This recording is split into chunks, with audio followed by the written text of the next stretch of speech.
The video is running off that camera there, so you're on video.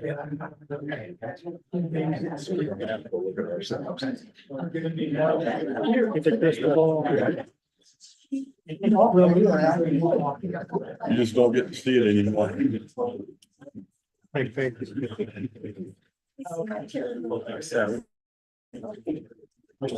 Sally? I'm still.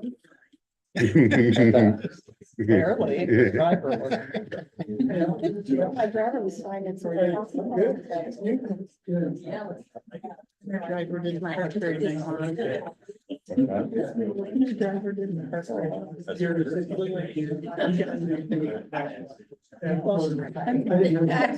Like, okay, I guess we could all throw our flashlights on our phone and just use those. Yeah.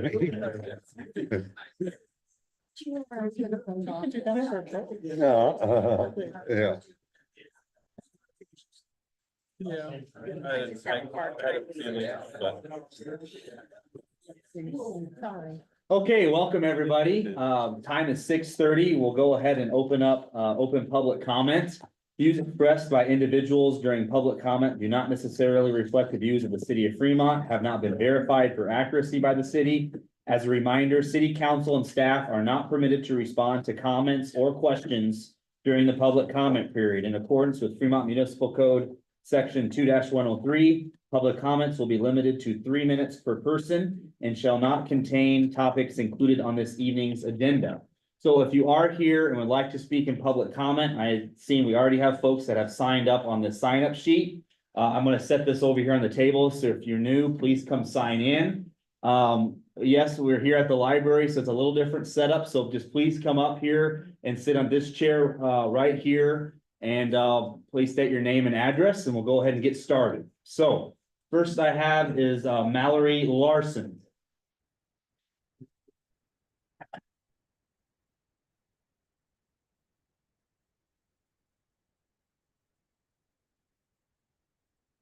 Hi, I am Mallory Larson. I live at 1916 North Broad Street. My husband and I bought the house we currently live in November of 2023. We saw the amount of trucks and had concern of noise and safety. We bought it with the understanding that the amount of trucks going down our street would no longer be occurring. We had been told that when the Bell Street and the bypass were completed, they would limit the amount of trucks. This has not happened yet, and I'm here today to hopefully remedy it. I have been a pilot for 13 years, 4 of which with an airline. I'm currently a first officer for Southwest Airlines. As a pilot, we have certain procedures called noise abatement procedures. These procedures are given to us by the local city and the FAA on how to perform our takeoff procedures to reduce the noise for the neighborhood around the airport. Although these are often inconvenient to us due to time and fuel burn, we understand as pilots that we need to do what is best for the local community. I'm coming to you today to ask for the same respect and concern for the local community as us pilots do all around the country. The noise these trucks are making have become unbearable. Often, late at night, trucks are using their J-brakes and shaking my home. This wakes up my husband and I on a regular basis, including early mornings before I fly, which has become unacceptable due to safety. When a truck goes by, my glasses clink in the cabinet, decor rattles on the wall, and if windows are open, we have to stop conversation until the truck is at the next block. This makes it difficult to have a conversation when a truck goes by every minute according to our studies. Although my husband doesn't seem to mind it some days when I'm telling him what chores need to be done that day. It always seems the trucks go by when I'm saying the most unwanted task that needs to be done. But in all seriousness, we are not able to use our front porch because of the noise. Our back patio is rarely used for get-togethers because the noise disrupts conversation amongst friends and family. We cannot have windows open for it disrupts our daily activities. My husband and I do plan on having kids in the near future. How can I raise a newborn in a home that constantly shakes and rattles? How can I live on a street where crossing the street is no small task, especially for children? How can I live in a home where we cannot enjoy the outside as a family? And if things are not changed, how can I sell the home if the promises made to me have not been kept? I'm coming to the council today to start enforcing the promises I was told. With all this being said, I invite all of you to come to my house for a cup of coffee or a glass of wine, whatever you want. We do not have to have a conversation about Broad Street, but just carry on a normal conversation with the noise in the background. I think you have a better understanding of why all of us on Broad Street are coming together to work with you to increase safety and mainly decrease the noise on Broad Street. Thank you. Thank you.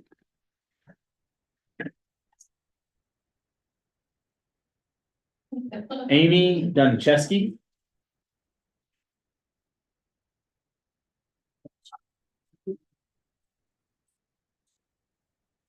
Hello, I'm Amy Donteski. This is quick. I'm just here today to ask for an amendment on ordinance 5677 in regards to the side-by-sides. I have a son who just moved from Utah about 9 months ago and has been trying to register lawfully under the ordinance in Fremont, his side-by-side, and cannot due to one specific part of the ordinance which states that the dry weight must be under 2,000 pounds. His from the factory comes out at 2,144, so it's already over the ordinance weight before he ever puts any aftermarket parts or increased tires or anything on it. We tried to go through DMV, cannot because the DMV doesn't know where to classify this particular vehicle, so they're saying it's not a vehicle and will not reciprocate his Utah license plate. So, I mean, mine's very quick and easy. I'm just asking if we could just up the weight limit on this ordinance so that he can lawfully register this vehicle so he can drive it around town. It's been sitting in storage since they moved here because he can't get the ear tag because of the weight limit. So I don't know what it needs to be lifted to, but like I said, he says it's about 2,800 pounds right now with the aftermarket parts and the tires that are on it. So we could just lift it above 3,500 maybe, I don't know, but if we could just lift that up a little bit, that'd be great so we can register it. That's all I got. Thank you. Barb Bushy.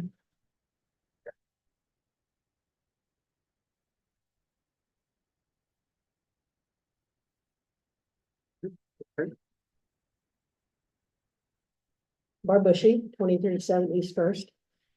Tonight I'm addressing an issue that Mr. Yuger brought up at the last meeting that I was at. I did miss the last one because I watched the debate. Apologize. I don't have a problem with the budget, and I know the budget's been approved. But I think for transparency, because many Fremont citizens, as you know, don't attend the city council meetings. They don't care till they get their taxes. I think for transparency, like the last meeting I was at, two big vehicles had to be purchased. And that was a large amount, and it's been approved in advance, and that's fine. But I just think maybe if Fremont citizens realize what it costs to run a city the size of Fremont, that it might be a little bit more, they may be a little more understanding of what some of their taxes are. And that's basically all I have to say, you know. Like I said, it came up that, and Brad asked about the individual prices. The little ones, no, but if I remember correctly, that meeting was like 200 and some $1,000, and I know it had been budgeted for, so that's fine. But like I said, your average citizen, they don't attend the meetings, they don't listen to KF to find out what's going on or what happened. So maybe this way, and if it comes out in the paper, they'll have a little bit of understanding of what it costs to run our city. Thank you. Ellen Lund.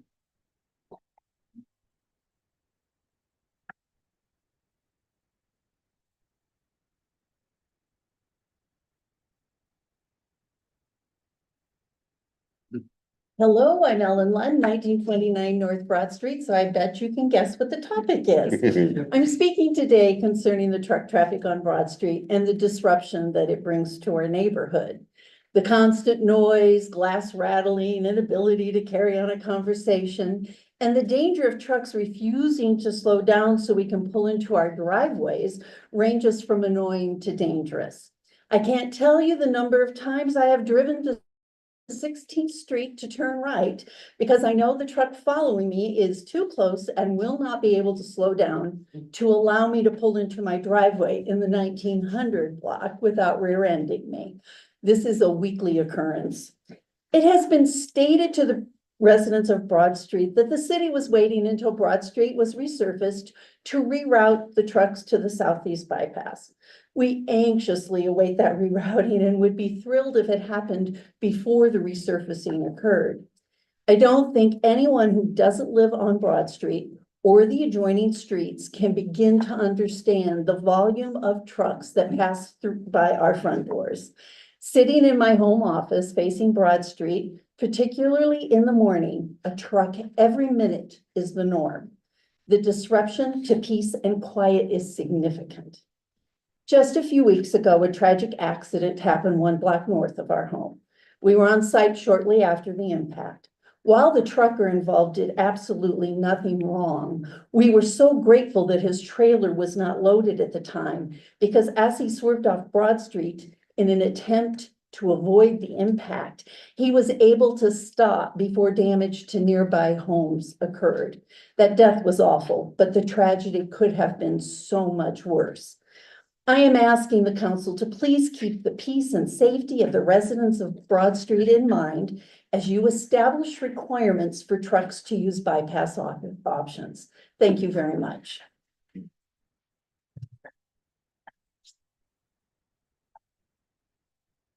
Jean Chapleau.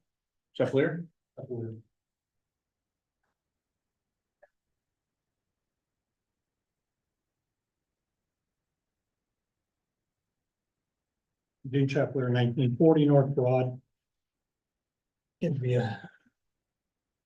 Yeah, I'd like to talk about the semi-traffic on Broad Street. I lived on Broad for over 20 years. During that time, my family and the surrounding families have had to deal with speeding semis by our house, the noise pollution of the thunderous engines, air brakes they apply to finally slow down, which I believe is illegal using the air brakes in town. The rattling of the unsecured portions of their load and or the trailers themselves. And the axle rattling from the potholes that are on there or that even have been fixed. And last but not least, the blasting of the horns, which they don't do thankfully that much. I would like to take time to go over a couple things. One of my concerns is hazardous waste. Are hazardous materials prohibited to go down Broad Street? Is one question. Much of Broad Street, as you know, have homes where families live. There are businesses where people go to shop, and that could be affected by if something were to happen. And basically, this is the reason why the south bypass was pushed by people here in town, was to prevent all that from going through town. Another thing I'd like to bring up is condition of Broad Street. Rumor has it, I don't know if it's true, but they're planning on grinding it down and putting another 2 inches of asphalt on there. Last time it was resurfaced, I was out there, and there was a section between our neighbor's house and our house that sunk about 1 to 2 inches each time a truck went over. Putting asphalt over that isn't going to fix the problem. You're going to start getting cracks forming after a month or two. You've got to ask yourself basically what's happening when it does that. Well, you're lucky. I'm here to tell you. I've been looking on the website and everything.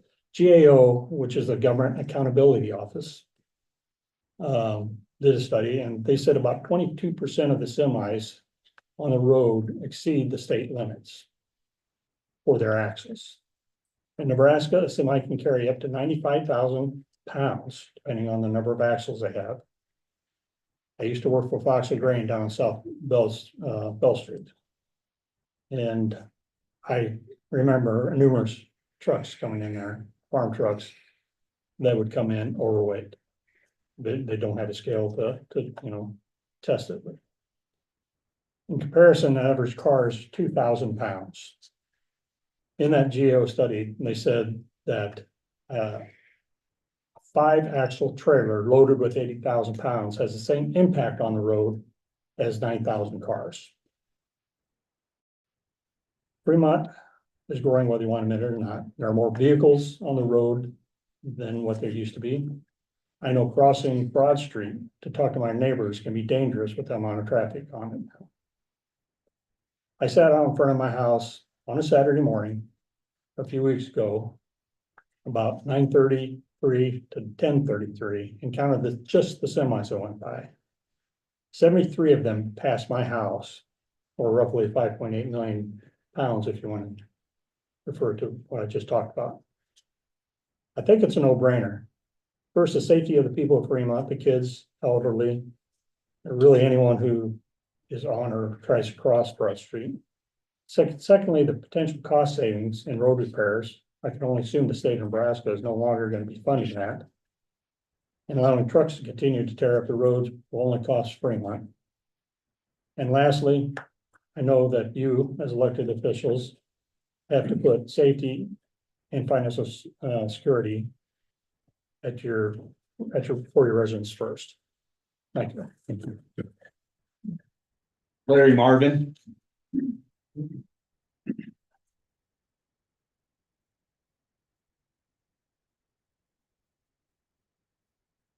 Good evening, I'm Larry Marvin, 1945 Morningside Road, Fremont, Nebraska.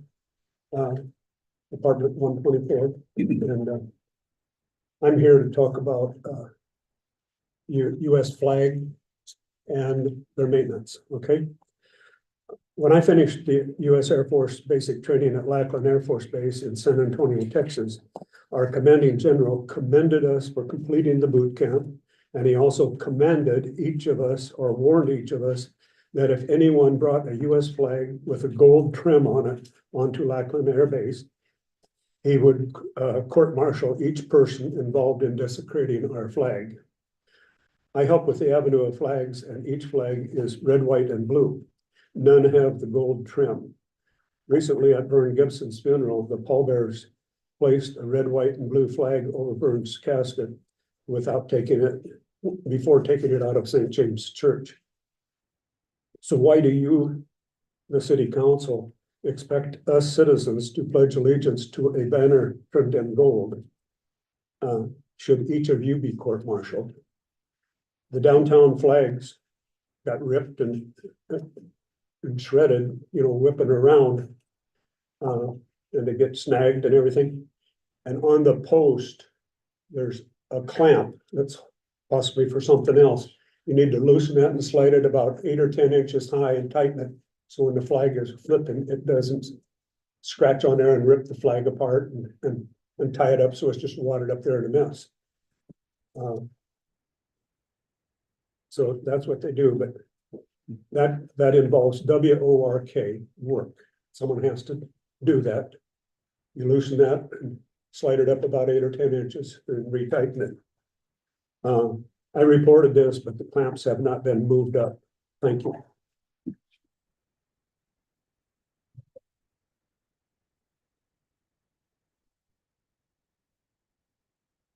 Loretta Maestro.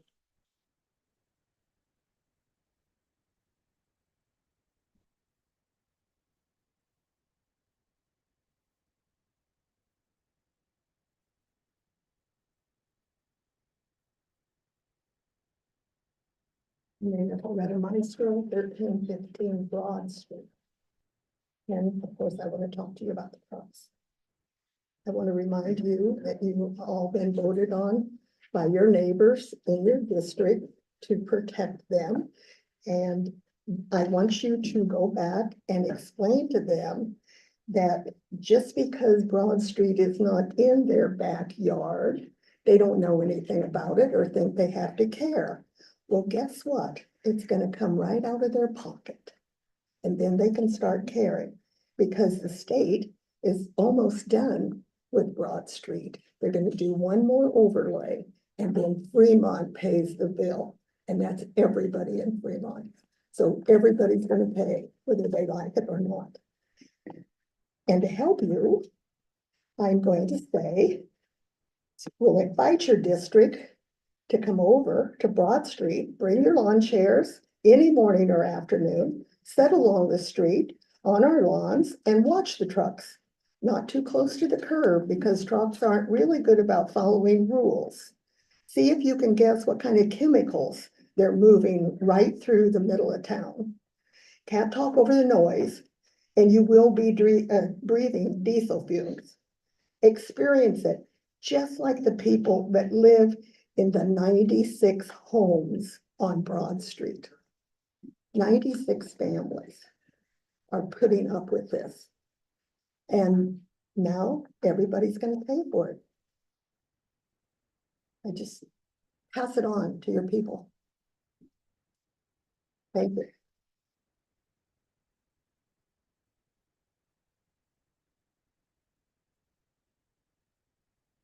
We are in open public comment until 7 o'clock, so we do have about 10 minutes left for those that just came in. If you do wish to speak during open public comment, there's a sign-in sheet here on the front. Please sign in. I'll call on you. This would be on any item that's not on the agenda. There's also comment cards in the back over here next to the two posters. So.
Regular 2318 East Fifth Street. Thank you, council, for the opportunity to speak at open public comment, and tonight I want to speak on behalf of some Ward 4 representatives. So in particular, I'm speaking especially to my two representatives, but I'm really speaking to all of you in the sense that you just commissioned and I think have pretty much finished the First Street resurfacing project. Unfortunately, that resurfacing project stopped, I think, at William Street and didn't go on to Clem. No, just didn't go on to Howard. That stretch of road is as bad or worse than what you resurfaced. It's been broken up severely for a number of years and patched repeatedly, but it's still a minefield. I don't understand why we didn't finish the extra 3 or 4 blocks that it takes to get down to Howard Street. And I would encourage you to have the street department go out and look at that and for the council to consider adding another project that would finish doing the resurfacing up to Howard Street. From Howard to Garden City, it's been repaved more than once and is in pretty good shape. But from Howard to the west, it's in bad shape. A lot of potholes. Some of them are pretty significant.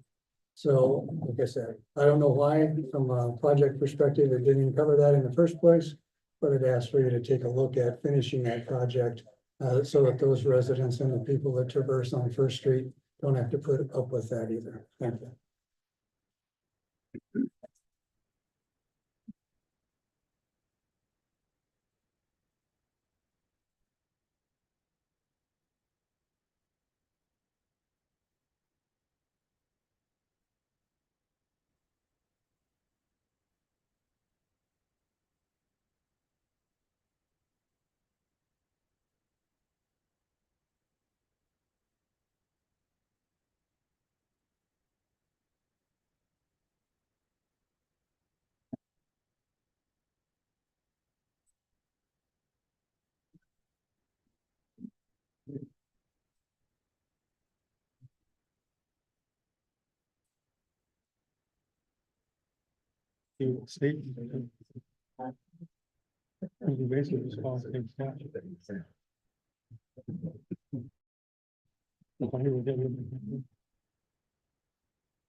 Go ahead and sit right there at the end of the table.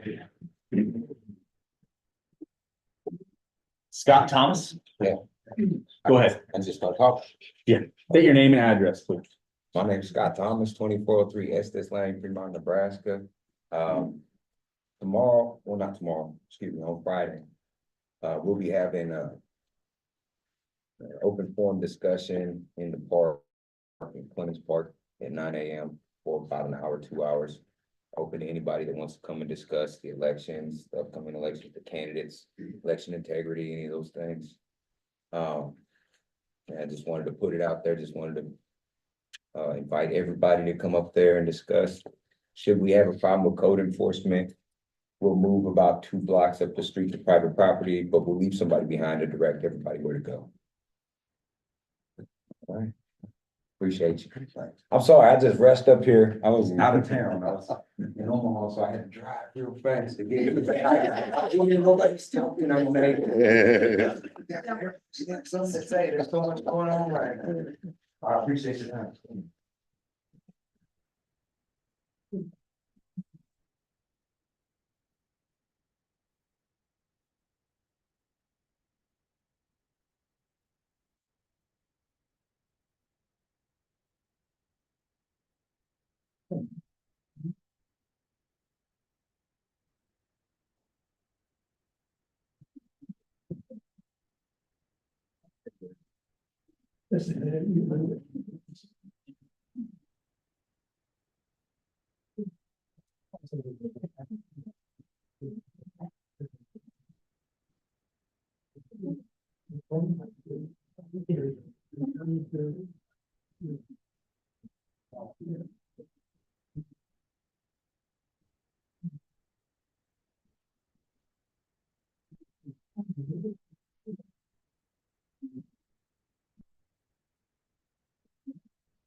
You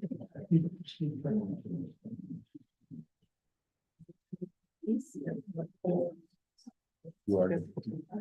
Sorry.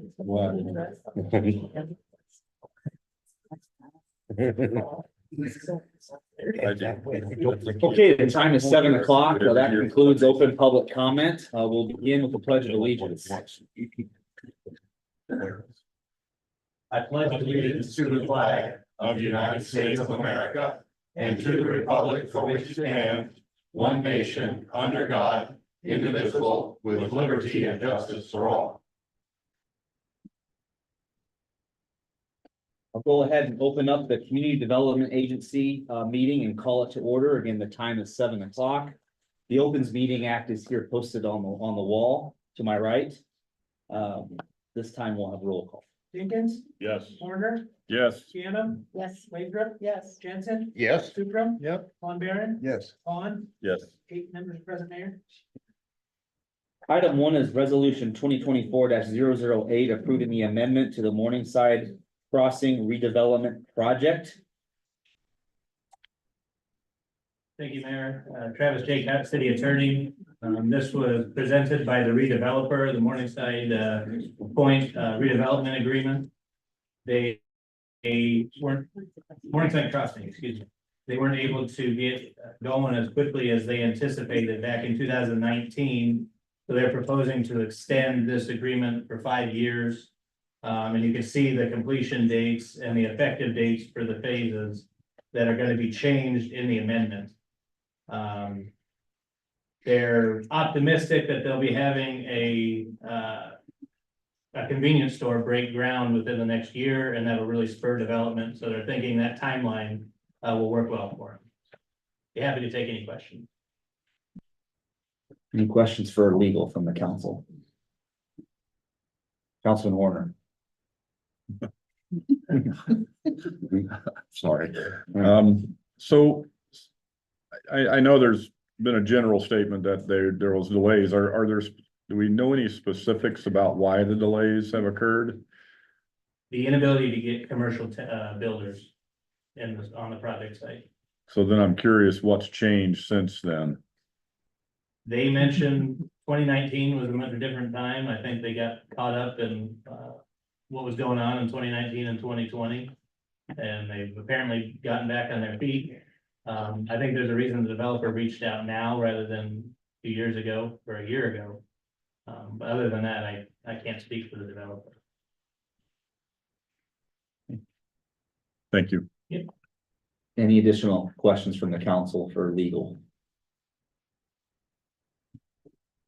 Any comments from the public on this item? Hi, I'm Come ahead, Spencer, and go ahead and sit down right here. State your name and address, please. Didn't know what the protocol was. You're fine. We're in the new space here, so. Yes. Spencer Lombardo with the Morningside Crossing Development. When we first pitched this site to commercial tenants, it was a tough sell. They were doing construction on Morningside. Morningside was closed and it was all farm fields out there. And you know, we've completed 324 units. Lund has done substantial investments to the Deerfield project. There's 5 more industrial people on that road with this, between the seed company and the structural components and the plumbing company. And we've recently been able to get some renewed interest, first from Maverick, which is a large regional company that bought Come and Go brands.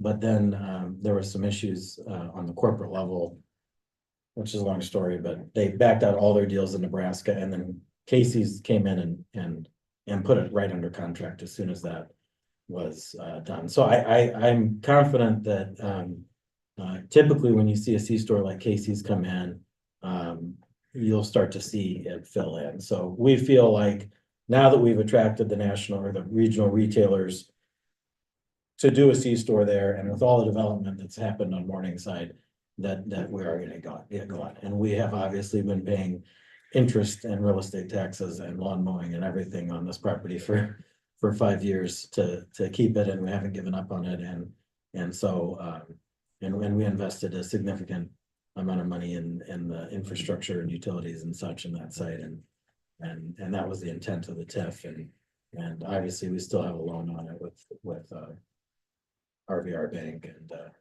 and so we're just hoping that we can kind of hit the reset clock now that we're at a point where we can develop it, and we are confident that Casey's is gonna close. They really like the site.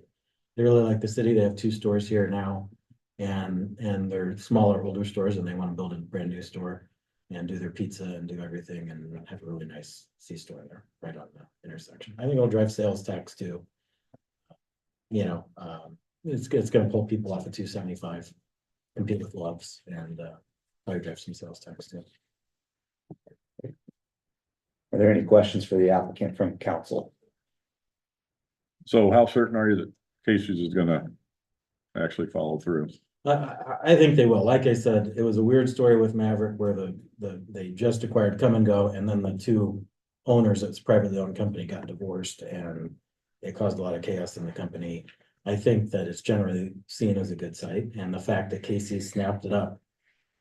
We had an LOI with them. It took us a while to actually get it under contract, but we had an LOI with them almost immediately after Maverick backed out. So I think there's a high level of interest in the site.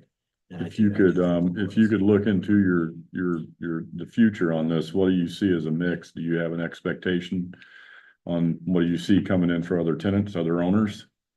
Yeah, I mean, I hope you know, a lot of the national brands are on 23rd Street, but I think we can get some regional brands there, hoping to maybe get a Runza or a Scooters, or I think we could certainly get a strip center there. Maybe we build it ourselves. Maybe another developer would come in and buy the land and build a strip center.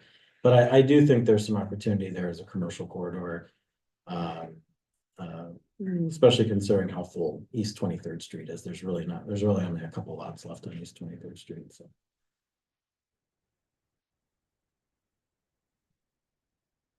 Thank you. Yeah, thank you. Any other comments from the public? If you have a comment, you need to come up to the front, state your name and address, please. Larry Marvin, 1945 Morningside Road, Apartment 144, Fremont, Nebraska. And I have a comment for you, and because he's here, he can answer it for you. Today, when I came downtown, right at the bottom of our Bell Street Viaduct, the 275 is closed off. And we have a little convenience store there on the corner, and they've had to suffer for a year and a half with the viaduct closed. And now you got that road closed there again. And if you're trying to help someone else come in new, I think you should be taking care of our local taxpayers, you know, because they're there, they had to suffer through that closed viaduct. And now the road is closed again, and that's not helpful for business. That's just my opinion, but I want to share that with you because it sounds like you're looking for more growth, but I don't want you killing local businesses either, you know.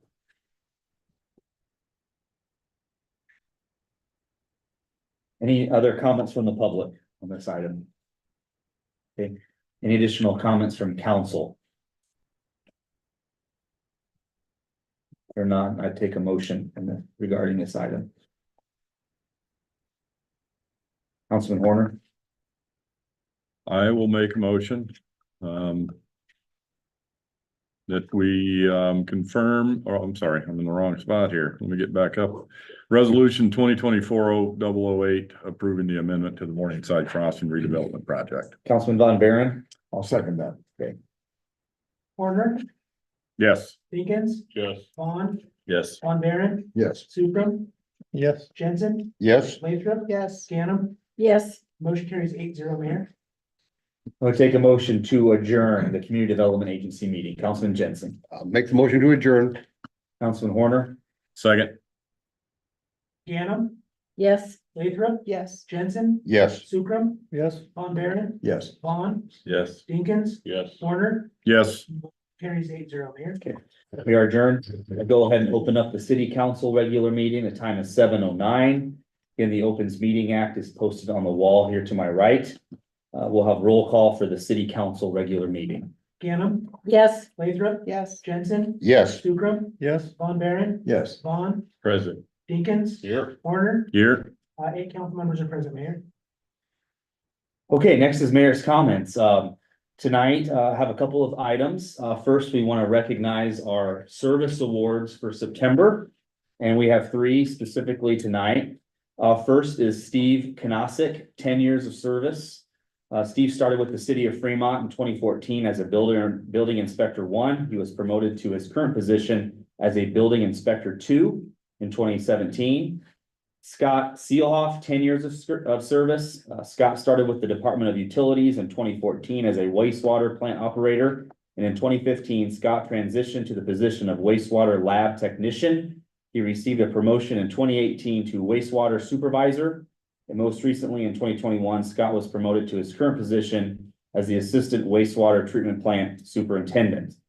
And then finally here with us is Chief Jeff Elliott of the police department.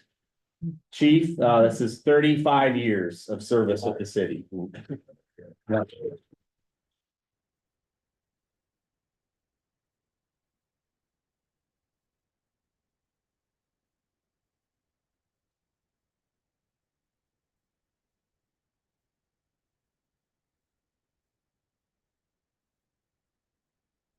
Chief Elliott started, this would have been back in 1989 as a police officer. And in 1994, he was promoted to police corporal, which has since been reclassified as police sergeant.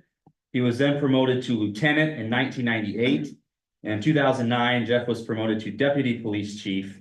And since 2012, he has been Fremont's chief of police. Again, Chief Elliott, congrats on 35 years. Please come up and accept your service award.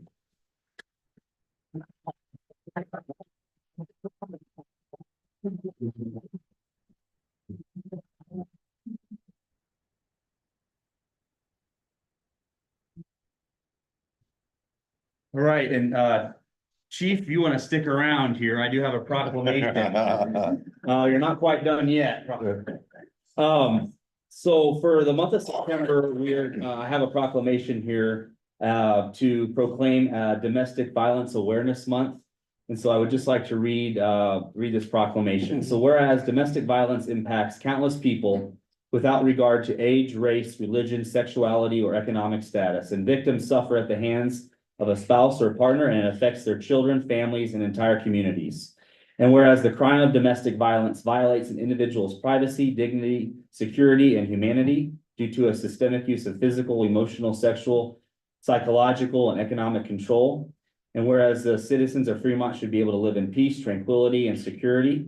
And tragically, for many Americans, these blessings are tarnished by violence, and fear. And whereas in 2023, the Bridge Crisis Center here in Fremont answered 3,000 calls and provided crisis intervention support services to 588 families, including 609 children. And whereas we must recognize the compassion and dedication of these volunteers and professionals in our community, applaud their efforts, and increase public understanding of this important problem.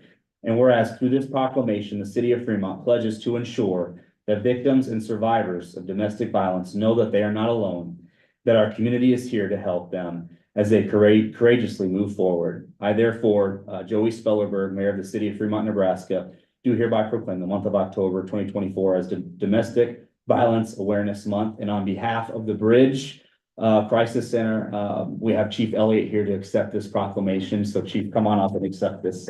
Here. Yes, sir. Thank you. Take a picture for this. Yeah. Oh, Angel, here comes Angel.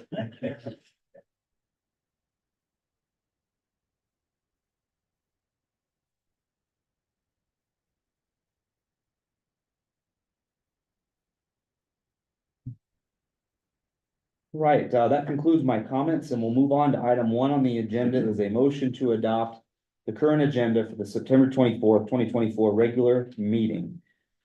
Councilman Jensen. I'll make the motion to adopt. Councilman Sukram. I'll second.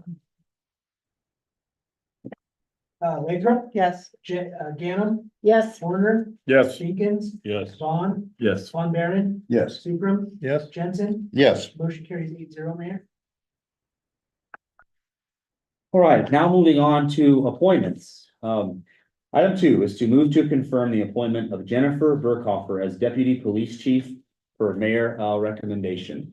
It is my privilege tonight to bring forward Jennifer Burkhofer as the Deputy Police Chief. And candidates went through a very long and extensive interview process, which included an assessment center, which brought in leaders from other agencies to help evaluate and do interviews with potential candidates. Candidates also participated in interviews with the fire or with the police chief and civil service commission. In addition, with meeting with myself and the city administrator, we also conducted background and reference checks, and those are done for all our civil service positions. Ms. Burkhofer comes to us from Douglas County Sheriff's Department, 19 years. She served in with Douglas County and most recently as a lieutenant for court services and public safety. She's also a graduate of the FBI Academy, which is a very impressive feat. So we are again blessed to be able to bring forward her appointment tonight. Thank her for her commitment to Fremont and willingness to serve in the role. I would take any questions from the city council on this appointment of Ms. Burkhofer.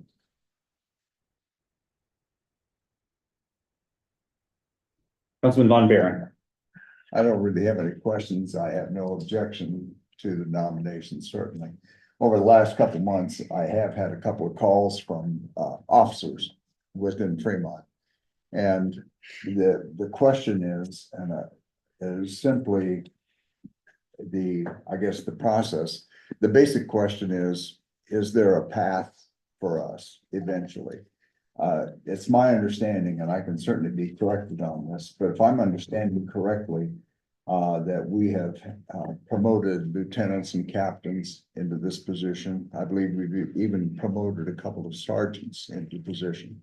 And I have no objections at all to this appointment. But I think the question was the staff, the police department in general, doesn't seem to understand the process. One of the issues gets to be as difficult as it's becoming to find police officers in general. If they don't see a path forward, is there a logical reason to retain good people here in Fremont? Or if they don't see a path of some kind, is it better that they just move on to where they can find one? And again, I know nothing about the process. I'm just relaying on comments. They weren't necessarily comments delivered in anger or feeling cheated. It's just kind of a general question, where do we go from here? And if I could encourage one thing, if it is possible, it would be just simply to develop some kind of a career path, or at least some level of understanding. I think it's going to be coming. When we lose officers, you lose not only the institutional knowledge, you just lose that continuity. And I think in the future, retention is going to be a more and more important piece. So if I could offer one piece of encouragement, it would be just simply to try to create a path and understanding, however it shapes out, so that the current force understands that there is potential for advancement. Any other comments from the council at this point? Go ahead. So when we were interviewing the potential candidates, one of the things that we talked about is exactly that, is making sure that for both the police and the fire, that there is a clear career path for people. And I took the extra step and sat down with all of the sergeants and spoke with them one-on-one, and some of them expressed their concerns as well. And I said, well, that's the goal of this position, is to have an assistant there that's able to help develop people, so that, when you look around, there are a fair number of people with gray hair, in the police force especially. And so we need to be bringing forward those leaders. And I hope that I expressed that well, to Jennifer when we met. Yeah, I think the issue was just simply that we had done something here and something over here, and now we're doing something here. And so it's just trying to understand the method. Any additional comments from the city council on this appointment? Okay, now I would take a motion, Ms. Burkhoff's appointment.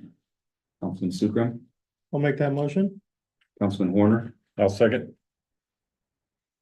Jensen, Yes. Sukram, Yes. Von Baron, Yes. Vaughn, Yes. Jenkins, Yes. Horner, Yes. Ganem, Yes. Lathrup. Yes. The motion carries 8-0, Mayor.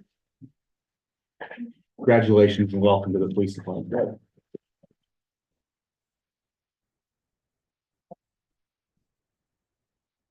I'm gonna take time for a picture. I think I just need like a chair over here. Yeah.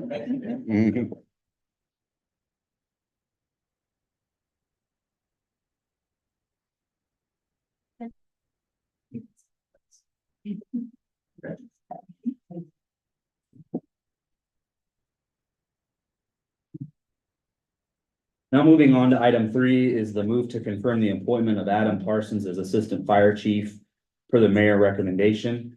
Again, this position also went through a similar process as the Deputy Police Chief, where we had an assessment center do multiple interviews, evaluating the candidates. We had interviews with the fire chief, myself, and city administrator.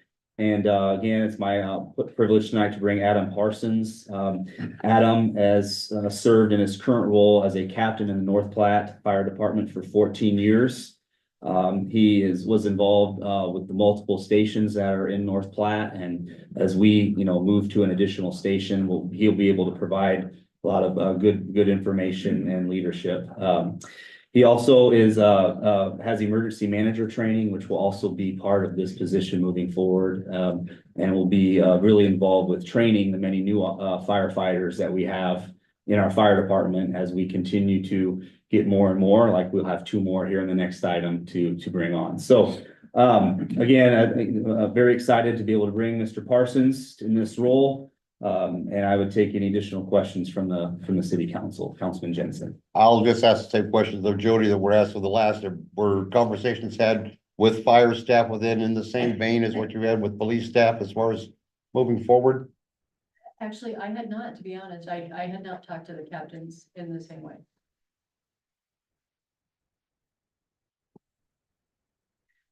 Are there any additional questions from the council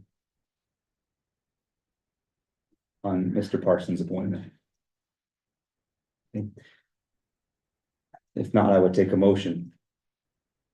Councilman Sukram, I'll make that motion. Councilwoman Ganem, I'll second. please call the roll. Sukram, Yes. Von Baron, Yes. Vaughn, Yes. Jenkins, Yes. Horner, Yes. Ganem, Yes. Lathrup. Yes. Jensen. Yes. The motion carries 8-0, Mayor. Now we'll go ahead and move on to item 4, which is the move to confirm the appointments of Jesse Lacy and Golden Ball as a firefighter EMT for the mayor recommendation. So again, it is my honor tonight to have our 2 new firefighters for their appointment, Jesse Lacy and Broden Ball. Both of them went through a process for civil service, completed all those interviews, met all the qualifications, and we're excited to be able to bring them on as new firefighters. So I would take any questions from the council on these 2 appointments.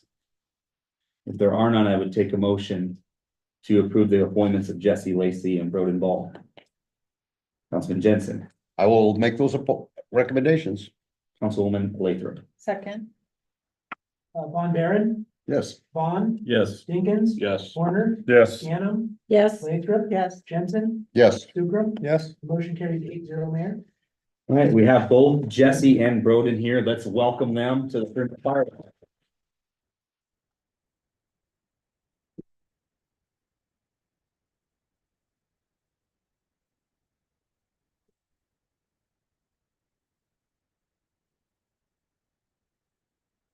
Big nice.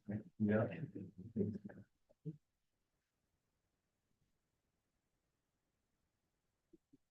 Sorry. You're good. Congratulations. Thank you.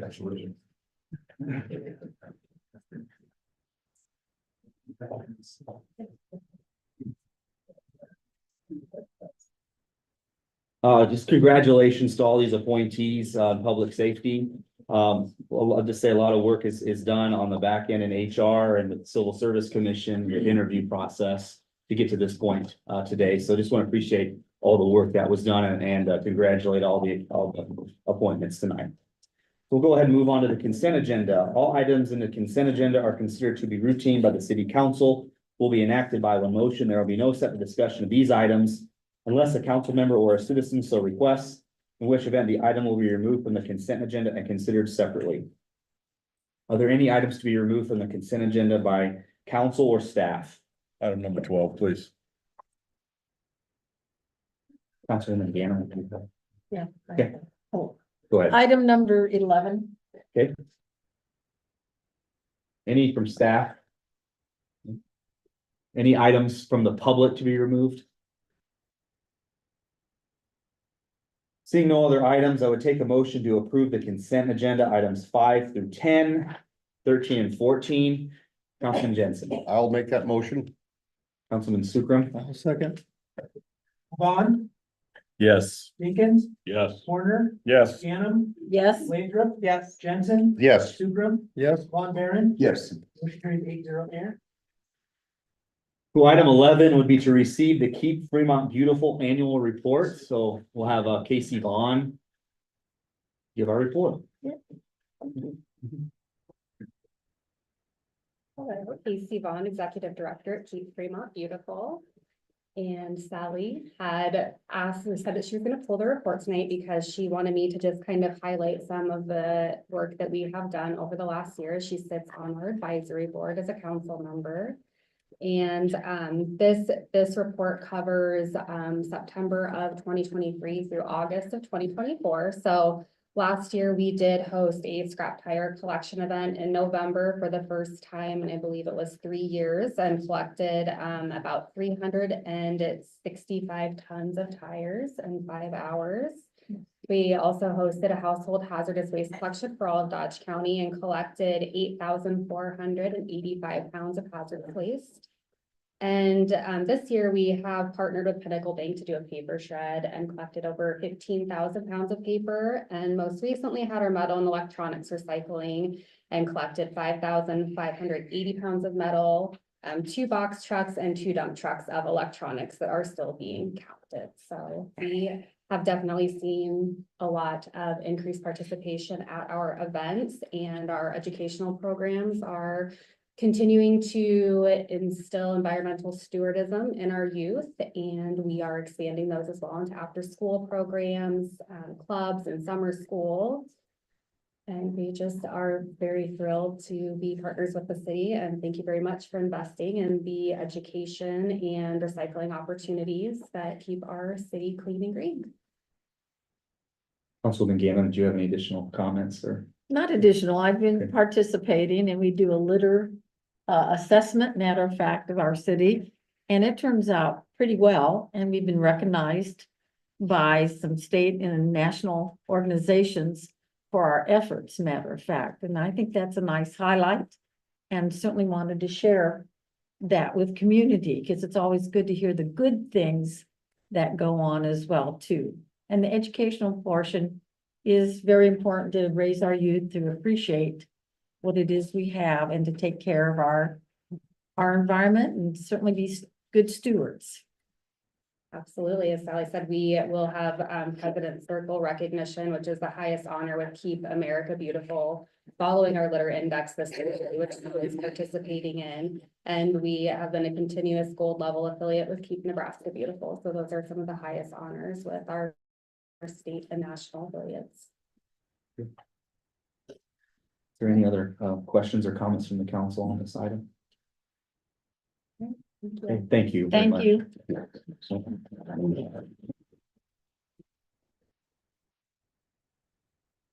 there any comments from the public on this item?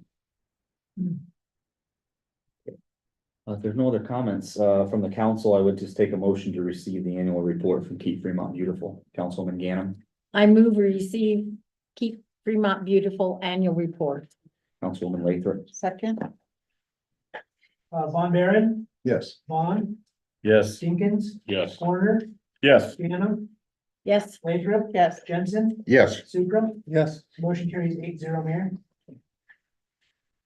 moving on to item 12 is a motion to approve the event agreement of Bergen Catholic School to close 4th Street from C Street to Clarkson Street and Union Street from 3rd Street to 5th Street for the night event, dinner and auction event.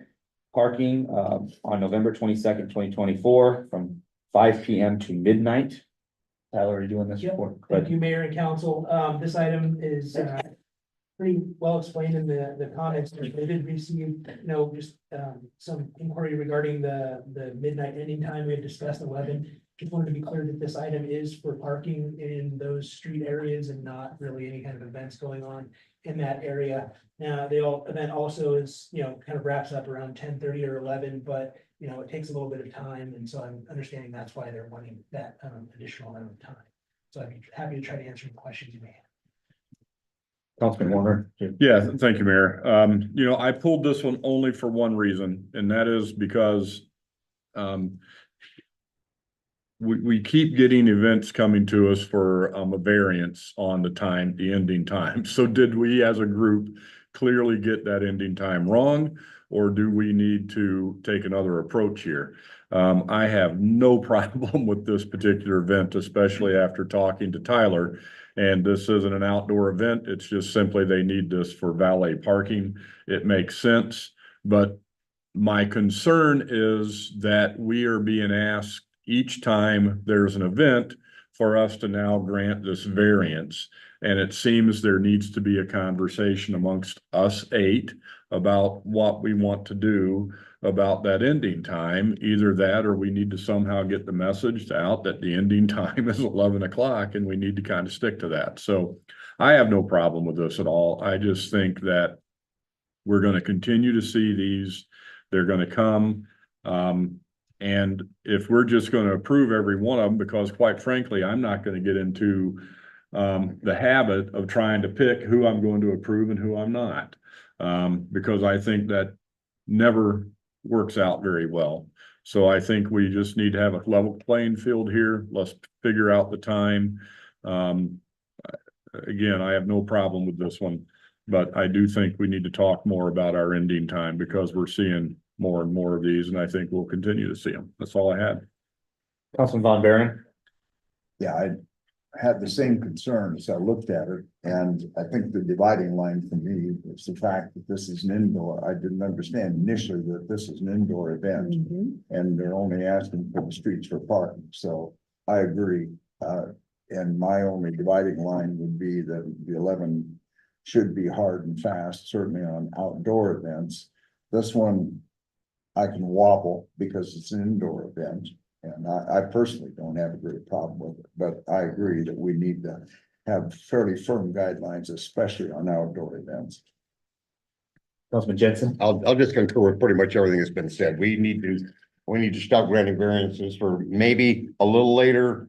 If it's an indoor event, a little earlier if it's an outdoor event, but something hard and fast where we can't keep having people come in and asking us to change it, because then then we don't have any we don't have a guideline at all if we're not going to follow it. Councilman Ganem.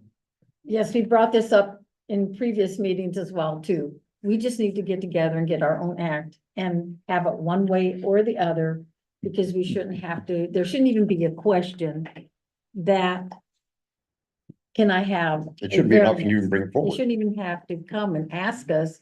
It should be this way, but you're gonna have the one group that may need for something else that doesn't fit in our categories.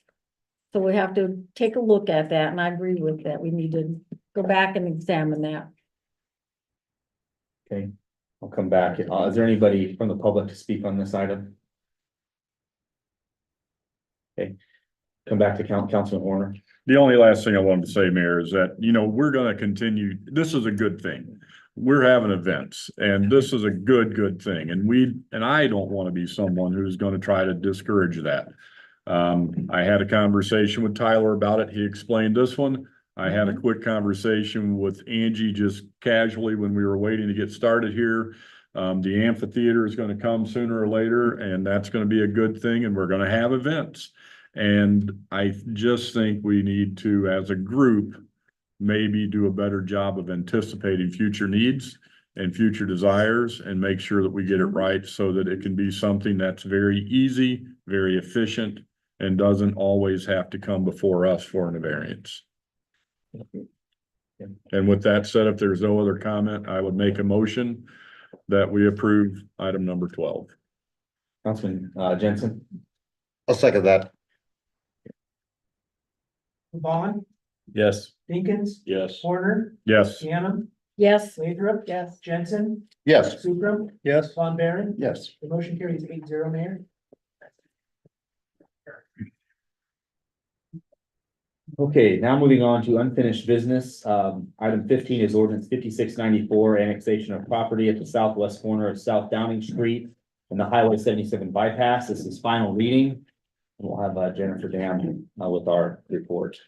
Good evening, Mayor, members of the City Council, Jennifer Dam, Planning Director. This is the third reading for the annexation for what had been known as the Ricks property.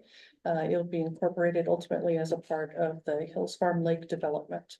I'd be happy to answer any questions. Any questions for staff on this? Thank you. Any comments from the public on this? Again, this is a final reading. Are there any additional comments from council? If there are none, I'd take a motion.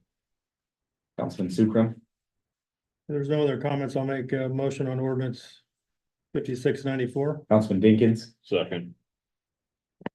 Gannon, Yes. Lathrop. Yes. Jensen, Yes. Sukram, Yes. Von Baron, Yes. Vaughn, Yes. Dinkins, Yes. Horner. Yes. Motion carries 8-0, Mayor.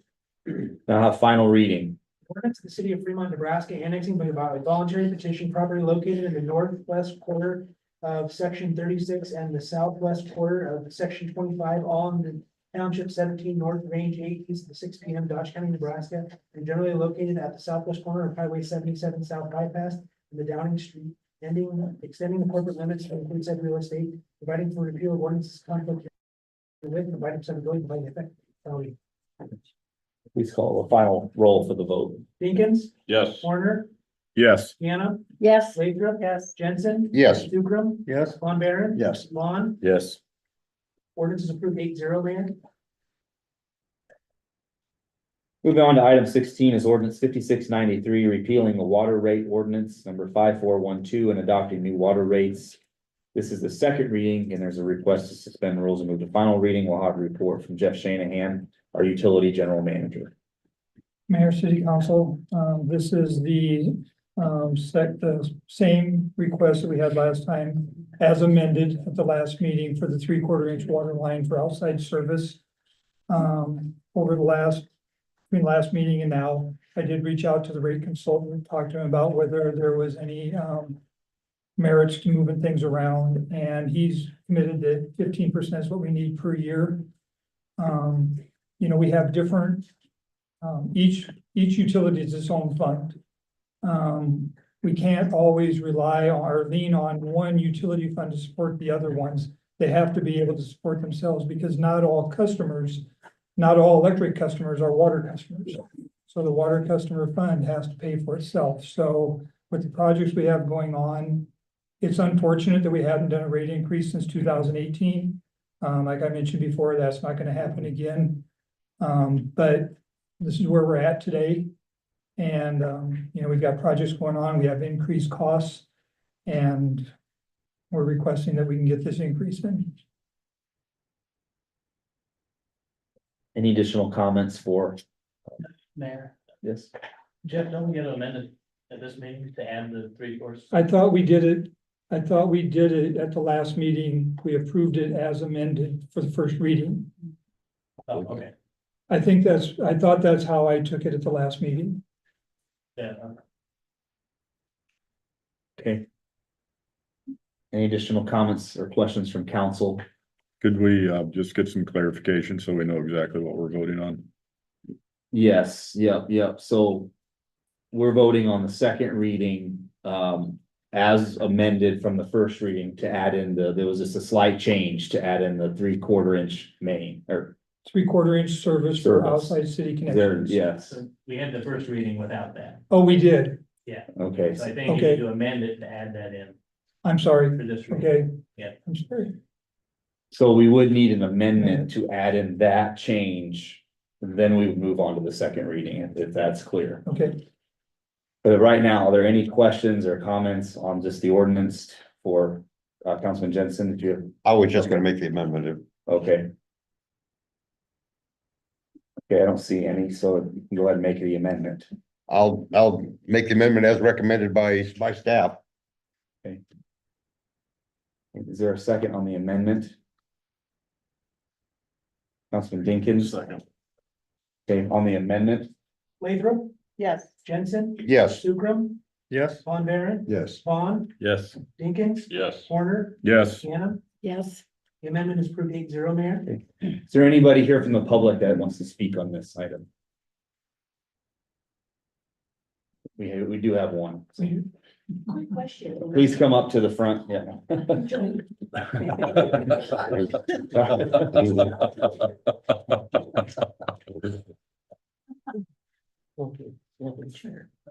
Barbushing, 2027 East First, Fremont.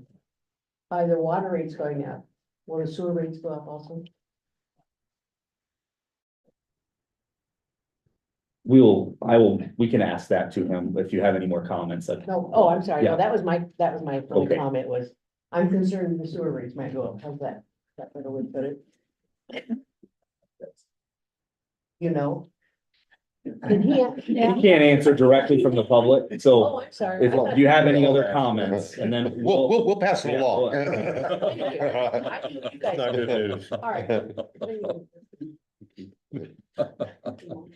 Mr. Shanahan, do you want to address her question, please? Yes, sewer rates were approved a few months ago, I suppose, with increases this year and next year, or I think 2 in this year, I think 1 in, I don't remember the exact dates when they go into effect. Yes, sewer rates have gone up. But nothing is going to change. Nothing, it has nothing to do with this. Right. It has no this rate increase has nothing to do with sewer. Councilwoman Gannon? No, and I know I'd asked some questions last meeting about this too, and some clarifications, and asked that you bring back some options and like 10%, 10%, and 10%, rather than 15 and 15, just to make it a little bit smaller of an increase for everyone in Fremont for the water. I also get that you can't run in the red, as you have been doing, and you can't operate any business in the red that way. And then we all pay. And so we're all paying right now. And you've made some changes that we're not going to wait 6 to 8 years before we look at rate changes so that the increments aren't as great and hits everyone at one time. Because frankly, the sensitivity for people right now, there are many people who are struggling. Inflation with groceries, everything has gone up. Clothing has gone up. Go to the grocery store and eggs went up another $1. So it just keeps adding, and people on fixed incomes are struggling at this point. And you know, to your point, all of our costs have gone up tremendously. With our rates, we're on a fixed income. This is what we can charge. So we have to be able to make the funds match to give you the services that are requested and required.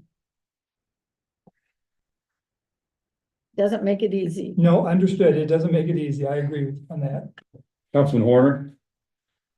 Yeah, I just wanted to, make the comment that, I understand the kind of the pickle that you're somewhat in here. I mean, but we do have to be very careful that we're not, falling into the trap of that deferred maintenance, cycle where we're constantly chasing. I think that costs us even more down the road.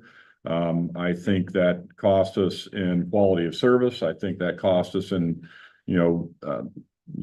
we can't not be confident in our supply of water.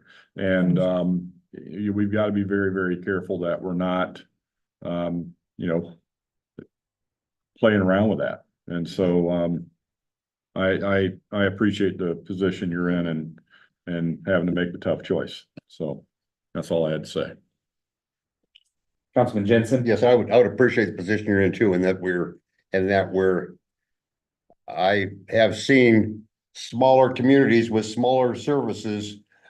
Let them, in an effort to keep costs down, to let the maintenance keep going and going until the whole thing is tanked, and now you've got to replace your entire facility, and we don't want to go down that road. We've got a good facility, we need to keep it maintained and need to pay for the things that we need to.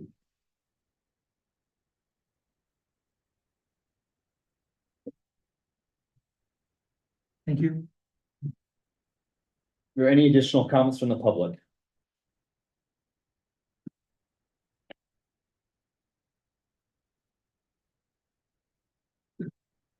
Larry Marvin, 1945 Morningside Road, partner 124, Fremont, Nebraska. My question is that I'm getting older, we're supposed to get Alzheimer's. And then also scientifically in social studies, we talk about lead pipes and that the federal government might be given free grants to get rid of the lead pipes. Because if the lead pipes are making us Alzheimer's or retarded or whatever, it's scientifically a scare tactic, you know, and it's real. And are we doing anything to tell people that, yes, your building has lead pipes in it? Yes, our entry from the city to your building has lead pipes, and what we're going to be doing about it, because if we're kicking a can down the road, maybe you're just lying to us that my water pipes are healthy. And if they're not healthy, I want to know about it so that I can demand my landlord take care of it. But before, I used to own stuff, and whenever I wanted it taken care of, I took care of it. So that's the information I want to know is, I thought the federal government was giving out grants to help clean up lead pipes. And I don't hear that in the discussion, because if we're adding on 15 and 15, and maybe some of this would be covered by the federal grants. And so if Jody, or whoever, is Angie, takes care of the grants, are you coordinating with Angie to get some of that federal money? So that's what I'm thinking about. I don't want to have Alzheimer's because I'm going to live to 135. So Okay, good. I'll be here to pester you. Any additional comments from the public? Okay, we're back. This is in regards to the water rate ordinance is the item. So I would, Councilwoman Gannon. I just wanted to ask if the federal, just to make it clear so public knows, are there federal fundings or reimbursements for the lead replacement? Mr. Shanahan can answer that. Mr. Shanahan, okay. Yes, and that was on the staff report. That's one of the items that we're working on today. We're in the process of building a database to look at all the lead pipes we have in town. We only are looking at the lead pipe services. What is in your house is yours, and lead pipe services are really the homeowners too. But understanding that homeowners, you know, we're gonna have to take that on ourselves with the utilities. So there are grants, or not really grants, there's loans that we'll take out. Potentially a portion of that is forgivable. And what's not forgivable is given for a 0% interest for whatever term we want to have. We're going to look at doing this project over the next 10 years. We've got roughly, I think there's around 1,000, don't quote me on it, but I think there's about 1,000 that have all lead. There's very few all lead, but there's lead goosenecks hooked to galvanized pipes. And when the galvanized touches the lead, they call it all lead. So those are the ones we're going to be looking at replacing. We're doing a hydraulic study on the water system to figure out where we have some deficiencies. What we're going to try to do is map out all the lead services, match them out with where our deficiencies is in our water systems, and try to, if we're gonna be tearing up the street, to change out 7 or 8 lead services. Maybe we can fix the water main going down the street at the same time. So those are kind of the strategies we're looking at right now as we develop the plan going forward. Thank you. Councilman Horner. Thank you, Mayor. I have a couple of questions on this, and it's a lot just for clarification. I thought we talked about the fact that, on the city side of the, service, lead is gone. Is that correct? Are we confident that on the city side of that, on Yeah. the water piece, that there's no lead? So the lead that does To the home, exist to the source. is from the city to the home. And that is actually owned by the homeowner. Correct. But the city is gonna be replacing that as part of this, correct? It's gonna take some time to find it all.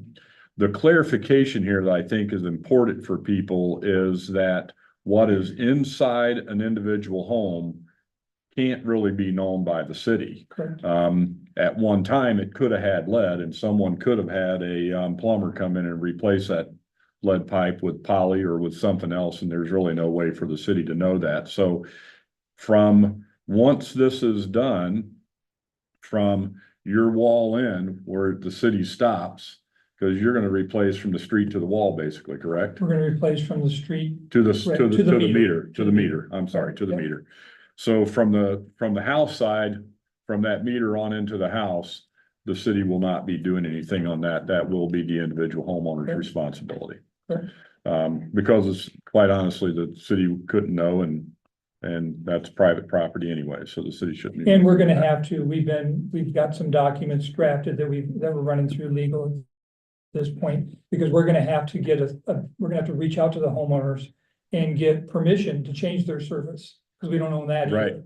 Right. So we've got to change it, we've got to Yeah. waiver to change it, then we'll grant it back to them as a new service. We Thank you. won't own it going forward. Thank you, Jeff. Yeah, thank you, Jeff. Okay, now are there any additional comments or questions from the council on this? If there are none, I would take a motion. This would be second reading. As amended. Yes, as amended. Thank you, Councilman Horner. I would make the motion that we hold second reading as amended. Councilman Sukram. I'll second. Lathrop, Yes. Jensen, Yes. Sukram, Yes. Von Baron, Yes. Vaughn, Yes. Dinkins, Yes. Corner, Yes. Ganna. Yes. The motion carries 8-0, Mayor.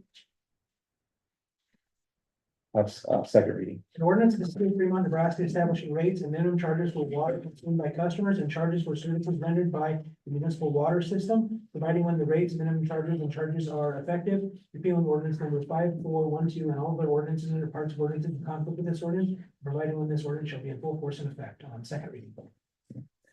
Councilman Jensen. Yeah, I'll make the request to suspend the rules and move ordinance 5693 as amended to the third and final reading. Is there a second? Second. Sukram, Yes. Von Baron, Yes. Vaughn, Yes. Dinkins, Yes. Corner, No. Ganna, No. Lathrop, Yes. Jensen. Yes. The motion carries 6-0, Mayor. No, 6-2. 6-2, I'm sorry. Okay. Final reading. An ordinance of the city of Fremont, Nebraska, establishing rates and minimum charges for water consumed by customers and charges for services rendered by the municipal water system, providing when the rates, minimum charges, and charges are effective, repealing ordinance number 5412 and all other ordinances or parts of ordinances in conflict with this ordinance, and providing when this ordinance shall be in full force and effect. Call the roll for the final vote. Vaughn, Yes. Dinkins, Yes. Horner, Yes. Ganna, Yes. Lathrop, Yes. Jensen, Yes. Sukram, Yes. Von Baron. Yes. Motion carries 8-0, Mayor. Okay, we'll move on to new businesses. Item 17, a resolution 2024-220 approving the proposed Keno grant guidelines and related documents. A report from Angie Olson. Good evening, Honorable Mayor and the City Council. Angie Olson, Grant Coordinator. Last fall, the council approved Keno Awards, that were brought forth by recommendations of the Keno Advisory Board. And at that time, we had more application requests than we had funds, and council graciously honored all of those. And then I was asked by the Keno Advisory Board to come back with some new guideline suggestions for council's consideration. And that is what is included in the staff report tonight. There's these more specific principal revisions are included in the staff report. And I also wanted to point out that in the resolution, we had, we were gonna push the deadline to spring. And then after Jody and I talked about this last week and decided that we would prefer to just push the first deadline back to November, back 30 days. And then this round, not do the letter of intent, which is proposed in the guidelines. And the reason for that is because generally the deadline is October 1st. A lot of organizations are used to that. And so we want to give them the opportunity to apply it this fall. Because maybe they were looking forward to these funds. And then that also gives them a little bit longer period to get their project done, and then the follow-up report in, which is due in September. But if you have any questions, I am here to answer those. And then I do have a new resolution for you to receive. I would take a motion to receive the new resolution. Councilman Horner, I'll make that motion. Councilman Sukram. Second. Jenkins, Yes. Horner, Yes. Gannon, Yes. Landrum. Yes. Jensen. Yes. Sukram. Yes. Von Baron. Yes. Vaughn. Yes. Motion carries 8-0, Mayor.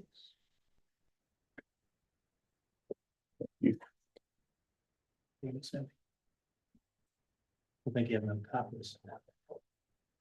There's 20 of them. Make sure everything's started. And so again, the only revision in that resolution is to the date of the initial guideline for this round. The general revisions to the guideline are more focused on the projects that are funded having a greater impact on a large portion of the community. So we have heard application requests with the community plans, the comprehensive plan, the long range transportation plan, and the upcoming master parks and rec plan. We've also included a group of predetermined organizations that are, those decisions were based on the history in the community, organization stability, as well as some of them that have professional services agreements with the city or city employee liaisons with a committee. And I did meet with those dozen organizations, majority of those, and all of them were agreeable, had some suggestions, and we used those suggestions and included them in this, what you see before you here. And I think some of them are here tonight as well. And I'm here to answer any questions you might have. Councilman Von Baron. No, I just wanted to clarify, I'm the supposed student, Angie, we had talked about this afternoon, just so I'm clear for the fall round. There's no letter of intent required, it's the November 1st deadline, they just submit an application. Yes, yeah, in order to kind of speed up the process, so in normal years, that letter of intent would be due much sooner. May 1st is actually what we're requesting for that. And we wouldn't, it wouldn't allow staff and the advisory committee enough time to review those and fund the projects in a nice timeline for the organizations. Councilman Horner. Thank you. Is the letter of intent new then? Is that my understanding? That's Yes. an addition? So letter of intent is something new, and that was something that came up during the meetings that I had with all the various organizations.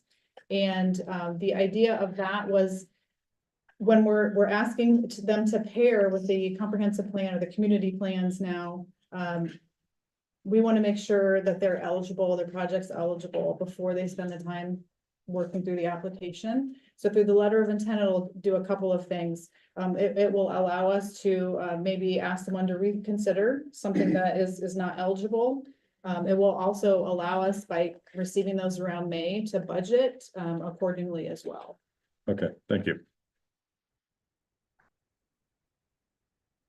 Any other questions for Angie on this?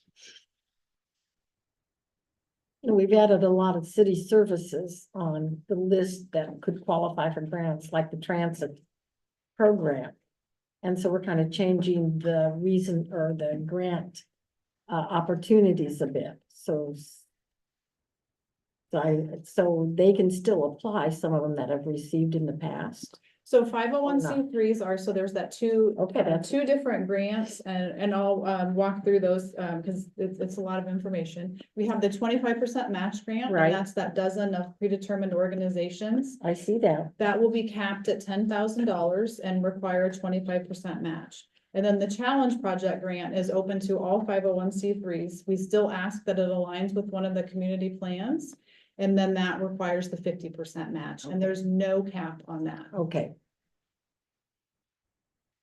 So we wanted to thank you. kind That of like clarifies more. also keep it open, but then also, keep it open enough that we make sure we receive applications. We don't want to get into a situation where we're not getting applications either, which is another reason why we met with all of the organizations, and they were all, felt like they had projects.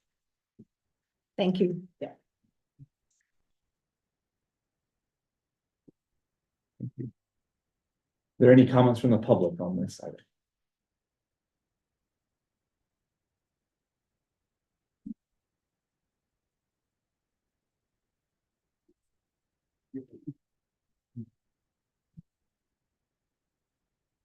Brad, you're 2318 East Fifth Street. I'm hoping that perhaps the council could take up and have Angie reflect on these questions, since I didn't see that you asked these. But in the changes that are being made to the opening paragraph, we're changing the words from projects, programs, and services to capital project / equipment and new programs. My real question is, why are we changing that language? And are there services, for example, that have been getting grant awards in the past, since services are no longer part of the definition? Will the historic grants that have been made to those organizations still be available to them? Is anyone that has gotten Keno money in the past going to be in a position to not be able to request grant money going forward? That's one of the questions. Is anybody being precluded by the changes that you're making? And is there anything in here, I don't know that I've seen it, with regards to repeat requests?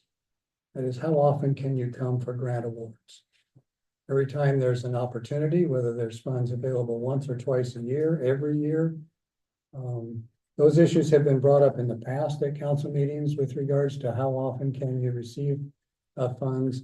But in particular, I'm concerned that programs that provide services to the city may or may not fit under these definitions that are being changed. And I'm concerned about that. If that was not intended, is it clear that that's not intended? Thank you.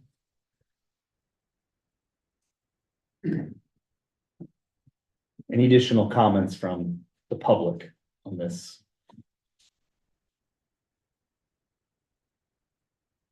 Okay, I'll close public comment. Are there any additional comments from council?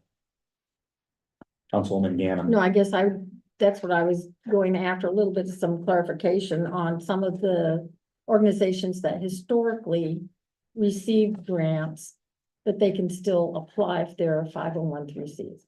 Correct. Is As that long as item- they meet the guidelines and the eligibility, they could still submit the application. Okay, and then, and we did change the wording on the beginning and went more for capital and equipment and shifted more towards city types of services rather than some of the others that have received grants. Yeah, and so one of the reasons why services itself is not included is that we want things that are newer or capital improvement projects. Some of the projects that we funded in the past are wonderful capital improvement projects for organizations, but they, at the time, were not making a dent in large projects. Also, services themselves, this grant is not meant for operating costs.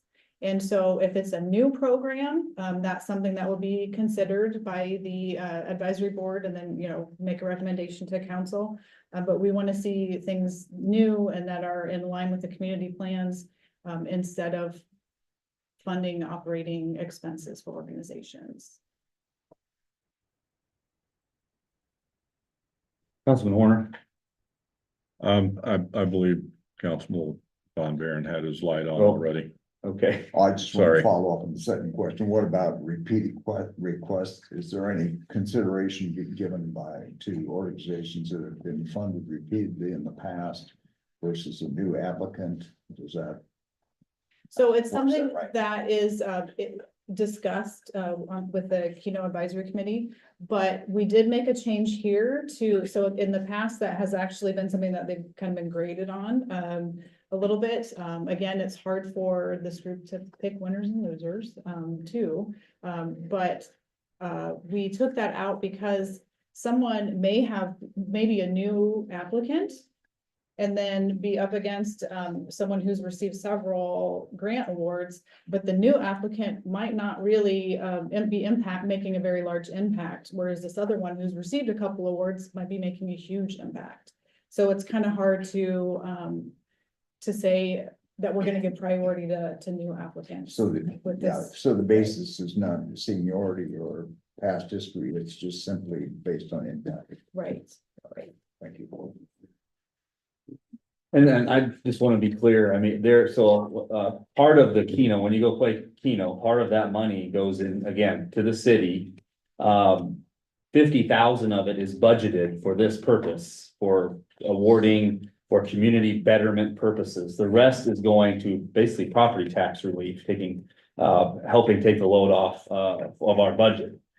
But, we look at, so really the goal in the committee is what is gonna have the most benefit for all the citizens of Fremont. And so that's really what the mindset is here. I mean, it's not to exclude or not include folks. It's a matter to look at our comprehensive plan, which, we had tons of community input on and a lot of people that provided that input. Parks and Rec plan, which is going on, and other plans that the city as a whole has done. And look at projects in those plans and organizations that are either partnering with the city or working to those goals. And also make it available to the 501c3s for the challenge. And have them be available to apply for more dollars than just the 5,000, because really they were limited with just the 5 to really make an impact. So we're trying to make this 50,000 go as far as possible with the city. And so that's really the goal here, and appreciate Angie meeting with the different groups and working through all these changes and being very thoughtful and intentional about the changes and keeping everybody in mind. So. Is there any other, Councilman Warner? Angie, I'm sorry. I know, these lights, we're still trying to figure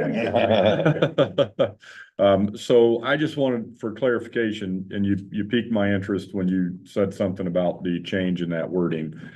By removing the wording and services, is this bringing that description more in line in what the intent of this fund is for?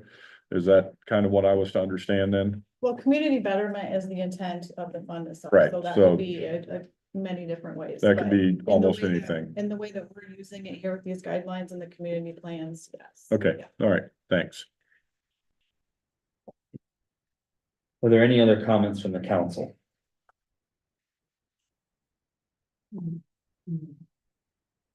All right, if not, I would take a motion. Councilman Horner? I'll make the motion that we adopt the, sorry. I have to get back to my computer is not the Keno grant guidelines. Resolution 2024-220. Thank you. Okay, Councilman Sucrum. I'll second. Jensen, Yes. Sukram, Yes. Von Baron, Yes. Vaughn, Yes. Jenkins, Yes. Corner, Yes. Ganem, Yes. Lathrop. Yes. Motion carries 8-0, Mayor. Moving on to item 18, this is a council member Jensen Vaughn item, ordinance 5695 pertaining to the salaries and pay for elected officials. I'll turn it over to either council member Jensen or Vaughn. Well, the recommendation here would be to consider requests for increase in compensation from the mayor and city council representatives. Compensation for the mayor and city council representatives of Fremont has not increased for 10 years. The compensation as it currently stands cannot attract enough interest to encourage Fremont citizens from diverse economic and social backgrounds to serve in these roles. Our goal with this action is to, at least in some small way, create a condition more favorable to having broader representation from all walks of life in our local government. In early 2015, council pay moved from $250 a month to $500 a month. Mayor's pay at that time moved from $400 a month to $1,000 a month. We can't vote for our own increases. We can't vote for ourselves, city council, or the only increase we can vote for is for the next city council, which at this time would happen in December. So this would be the last opportunity to make any changes for 2 more years. I want to make it perfectly clear. I have every confidence in the integrity and the abilities of our current mayor and council. So the purpose here is of this action is to try to make these positions at least somewhat more attractive to a broader range of people in our community. With compensation at these very low levels, there's a risk that many in our community can't consider this commitment to this service. And it also creates a condition where positions can possibly be filled by persons with personal, business, or financial interests that maybe don't necessarily align with the interests of the community as a whole. The fiscal impact for the salary part here, for the total of the 9 salaries would go up $40,000 annually. I would opt in here too that this is optional. Nobody's got a gun to your head. If you don't want to take it, you can donate it back to the city and you can donate it back to the general fund or maybe whatever fund you want to put it in. If you think something else deserves a little more money. And that's with that, Vaughn, if you got anything else to add or? You know, as it was written, I thought it was very appropriate and succinct. It spelled it out very clearly. I was very disheartened to see that none of us faced a challenge or none of the incumbents. 3 appointees, because folks have quit the council, one of which is unfortunately not going to rejoin us in the next iteration of the council. And this is supposed to be a representative democratic government, and this table does not represent the city of Fremont. It does to a certain extent, but to a certain extent, certainly not. The mayor and I may be the only ones here with school-aged children to consider. And this isn't just a problem localized to the city level. This goes all the way to the state legislature. How could you possibly entertain taking on that kind of a task without any adequate compensation in order to fund that? The city council should not be a landing place for retirees, independently wealthy or extraordinarily lucky or very fortunate to work for a place that allows us to take the time out of our day, in addition to these meetings, to be part of this council and be part of this community. Everybody sitting here wants to be here, but we need more people involved. The fact that all of us are running unopposed, that should tell us enough right there that we need to do something to encourage everyday people to be able to consider this. Could I take this on? Would my employer allow this? I think it's very appropriate, and I would ask for everybody's support. And to Mark's point, take the increase. If you don't want to take the overage, donate it back to the charity or fund of your choice. Councilman Horner? You forgot pretty. I'm kind of pretty. Sorry. You know, I would take a little bit of issue with this is not a representative body, other than me as an appointee and Tad and who's the other appointee? I forget you. These other folks are elected, and if they were elected, they're representative. And the people that we replaced were elected and they were represented. So, I disagree with that part of it.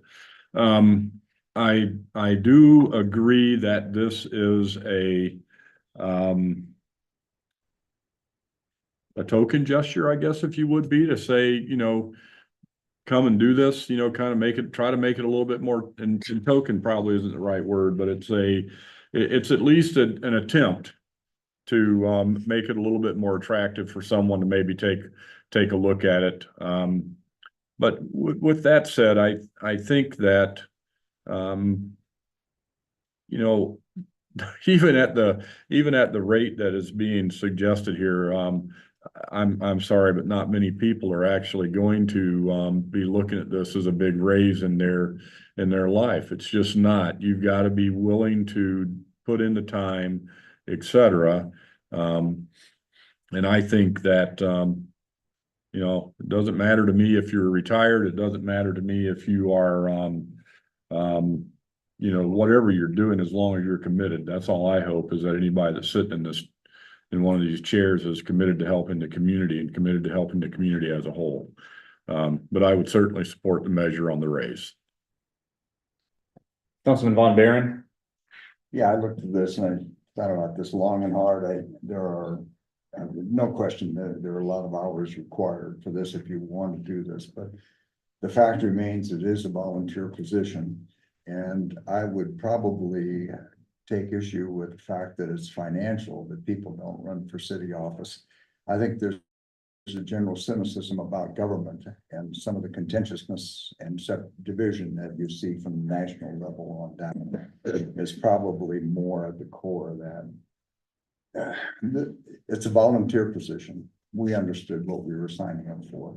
And when you really look at it, yes, you can do a lot of extra work, but the only mandate that we're given is to show up for meetings.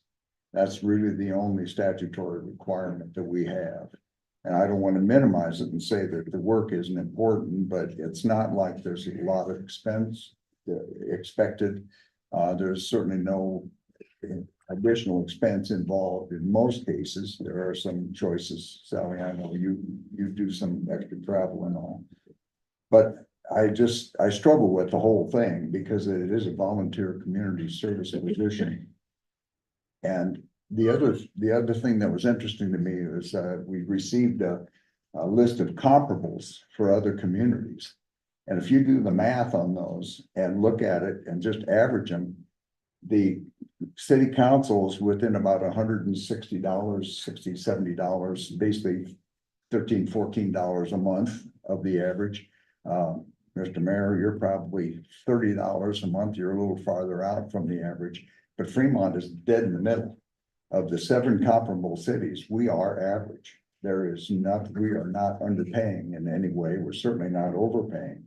But I just, you know, given and we just talked about the burdens that we're putting on Fremonters because we have to with utilities and some of the other improvements. And given that, given that and the climate we're in, I just have a real struggle supporting this. I just can't look Fremonters in the face and saying, I'm giving myself a raise. Thank you very much. You figure out how to pay for it. That's just me. Councilwoman Ganem? Thank you very much. You took part of my reasoning that I was going to share, but I didn't sign up for this for the money in the first place, and it is a volunteer position. But given the climate of increased costs for people and the amount that we're suggesting is $10,000 a year, we make 6 or we get 6 right now. You add that 4,000 extra, that's about 2/3 of the amount, about 60%, 67% increase of what we're getting, $4,000 from 6, and you add a 10,000, that's 67%. 2/3 is what it comes out increase. That's way too much. And not that I wouldn't like to have the money. If we're running for these positions because we need to pay people, then you need to pay your boards that are working hard. You need to pay the people for them as well. It is a public service. I did it to try to give back to Fremont. And I'm not sure 10,000 is really going to be the stick or the apple on the end of the stick that would get people to run. I think us doing a good job and garnering trust from the community will get other people to run and be involved. And we do have some community members that are very involved, that are sitting out in the audience and serve on various boards already. I don't think they did it for the money either. they're giving back to the community. So I wouldn't in good conscience be able to vote in favor of an increase for us. Councilwoman Lathrop? I too have really struggled with this because I can see both sides of this. I work every day. I have to take off to attend some of the meetings. Luckily, I do have that awesome employer that allows me to do so. But I guess when I ran for this position, part of my campaign was to give back to the community because it has treated myself and my kids well. And I want to make sure that my grandkids have all of those same opportunities. And I want to make Fremont, continue to make Fremont a great place to live. I do know that the mayor and the president of the council have a huge undertaking because they're always at meetings. They are at way more meetings than we are. And if anybody deserves the increase, I think it's the president of the council as well as the mayor. As far as myself, I was trying to think back to a time that I actually asked for a raise. I don't think I ever asked for a raise from anyone. That is based on merit in my book. And I guess being elected was that merit in the first place. So, I'm falling toward not supporting this at this point. Councilman Dinkins? I guess my opinion is, because I don't have any skin in this game, because I won't be back. The only comments I've heard from constituents was yes, which actually surprised the heck out of me. I heard no way, don't do it, none of that. So I was kind of surprised. When the mayor appointed me, I didn't realize I didn't do my due diligence. I didn't even know I got paid. So that was kind of a surprise. But to your point, Sally, is supposed to public service. But if nobody's willing to do the public service, and this is the only thing somewhat attract them, I'm all for it. The amount of work, it's not just the meetings, because most of us are putting in more time than just the meetings. So there's more to it than just the meetings. I just think we need something to try to get a little bit extra people's interest. Because honestly, the pay is it's not covering what we're doing. I can tell you that. And the keyboard warriors that pound on us behind the scenes, it's any little bit helps. So that's all I have. Anybody else? Councilman Super. So I kind of fall in with Lori. I work every day. And it has been something to think about, but I do agree with Tad. We're all not going to be here at some point. So it'd be nice to attract other folks that maybe try to run for city council. It's not for the money, because I promise you I put way more than that. So I see both sides of it, but I kind of am willing to support this. It's been on the docket, it seems like, for a long time. That's pretty much all. I think everybody had a chance to speak on this from the council. Now let's open it up to the public comment. Anybody here from the public that wishes to speak on this?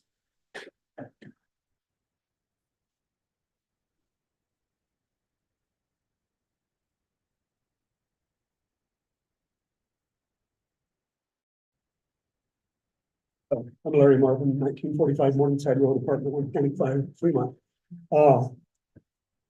I'm a volunteer too for free. And when we talk about your positions being available for election, the newspaper fails to tell the citizens that you're getting paid $150 or $500 or something. The newspaper doesn't inform us, and the newspapers get a discount on the delivery through the post office because they're educating us, but they're really not educating us. I look at the news media, they're after the advertising dollars and they kind of ignore educating us citizens. So I didn't know how much you were getting. So tonight I get to hear you're getting paid a certain amount. And it's not that much, but you are getting some, and it does cost you to drive from your home here and back and forth and that, and so, but it's there, but I was a volunteer fireman for 32 years for free, and now I drive the DAV van for free, going down to Omaha, like, and so I'm interested in helping other people for free because I'm fortunate enough to have excellent health and I can afford to do it. And so I'm not super rich to be able to afford to do it, but all my life I've been affordable to help neighbors. And so I thank you and I congratulate you for not having any opposition. But I think the news media needs to tell the people you do get some compensation, because if somebody says, I can't afford that $4 driving back and forth all the time, if they're getting a reimbursement of some sort for that, I think that might open up some eyes as to be more willing to jump in, because you don't always have good bosses that keep paying you, because I know IVP Tyson, we went to a fire, we had to punch out, we didn't get. So some businesses do pay you and some don't, and so then you're on your own, and it costs you money to take time off from work without the pay and doing that. But I think the news media really should tell us a little bit more. And so, but thank you for your work and congratulations for not having any opposition. Yeah.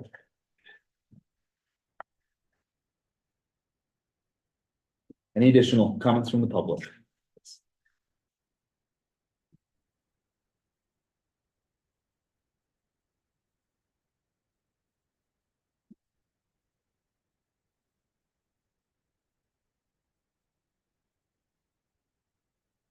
Brad Eurer, 2318 East Fifth Street.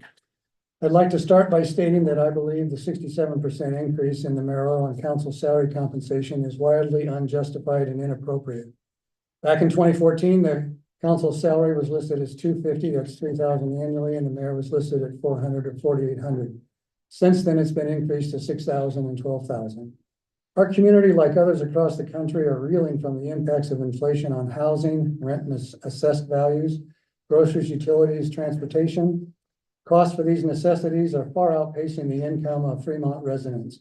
And noteworthy is the fact that fixed income senior citizens make up a large contingent of the city's population, and their incomes certainly have not and are not increasing by 67%. CIP impacts of Social Security typically run around 2% annually. Moreover, I believe that elected city council positions should not be deemed a second job. Rather, it's a voluntary public service position for those who willingly seek and are sacrificial and want to sacrificially serve their community for the common good. Salary enticements are not the answer. Rather, it's a person's strong desire to serve and represent the public while striving to improve the community that should underpin a person's willingness to serve and run for office. Answer me this. Would you ever consider waiving your salary in order to serve? One might find strong, committed leaders among those who would do so.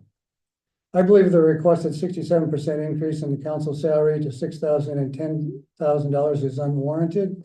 And why is that? At the present time, and with the expanded use of the consent agenda process, this council is only spending about an hour and a half twice a month to conduct city business. That's about 36 hours per year. With the proposed $10,000 salary, that would calculate to a rate of about $275 an hour. Even if one were to double or triple the hours worked to 72 or 100 hours per year to cover the meetings and prep, the hourly rate would still approach $90 to $140 an hour.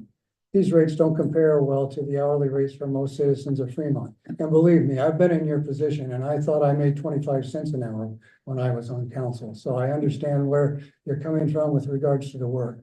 Although state statute 19412 may not directly apply to the governance style of the city of Fremont of the first class, it does provide some critical insight regarding how the state perceives pay increases for a mayor and city council. This statute instructs that any salary increases should be tied to the CPI plus 1% and then only increased every 2 years. Increases that are sought in excess of this formula are supposed to go to public ballot. I'm confident that the voters of Fremont would not be giving their approval for a 67% increase to mayor and council members in one shot.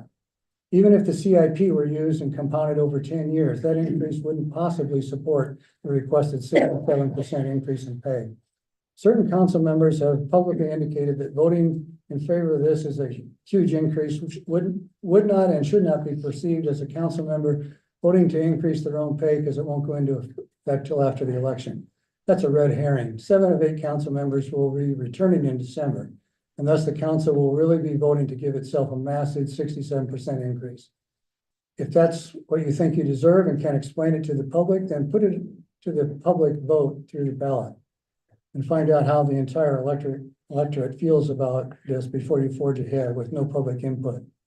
The city often uses comparables in setting compensation for its employees. Hastings, Nebraska is one of those cities, and Fremont office compares itself to that wage scale. In Hastings, the mayor is currently paid $10,000 and council members are paid $5,000. This compares well to Fremont without raising these salaries for the mayor and the council. I could go on, but the effort to keep my comments short, and with the time limit, I'll close with this. This council should be looking for ways to trim back, not expand. The city's budget and levy in order to provide tax relief is important. So I encourage you all in the strongest terms possible to reject making this 67% salary increase. Before you cast your vote for first reading of this ordinance, please consider the inflation the residents are already facing and ask yourselves this: what would my constituents really want and expect me to do when voting on their behalf on this exorbitant increase? It's their proxy vote that you're casting. Thank you.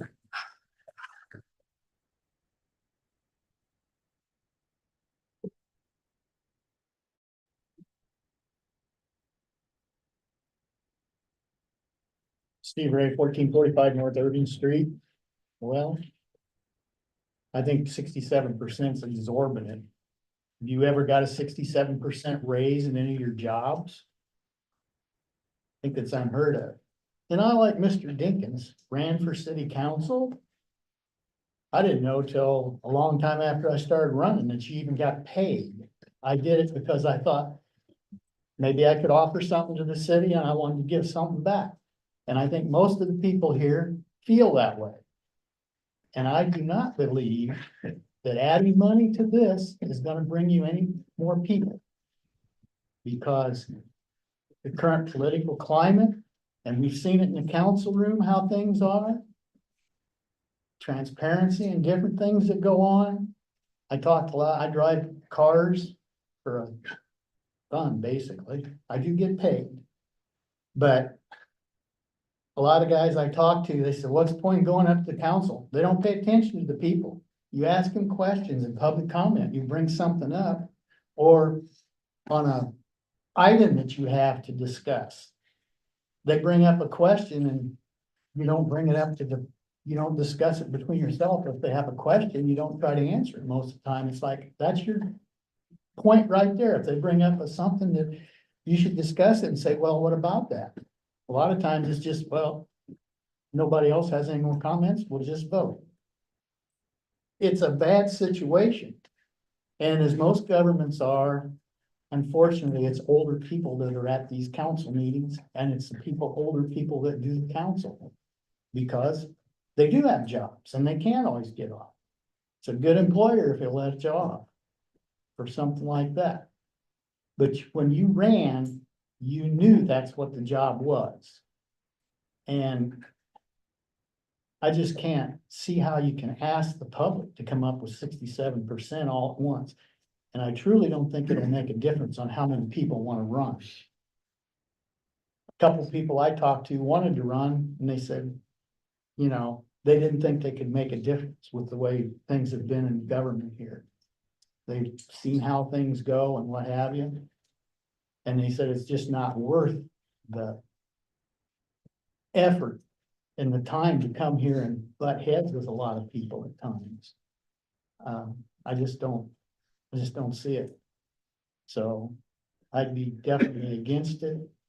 And I think when you join this, you know, when you sign up to be an elected official, you're really not gonna get paid what your time would be worth. It's the spirit of the job. You're willing to give back to your community, you're willing to serve, try to make it better for you, your kids, whatever, grandchildren.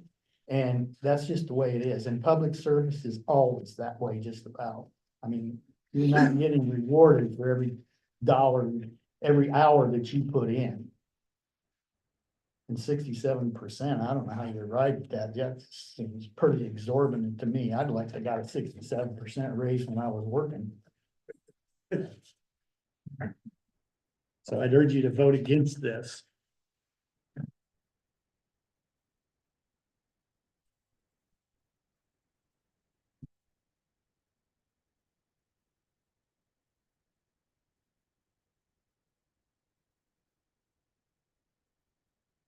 You need to meet with them. Dave, our vision, 2037 East First.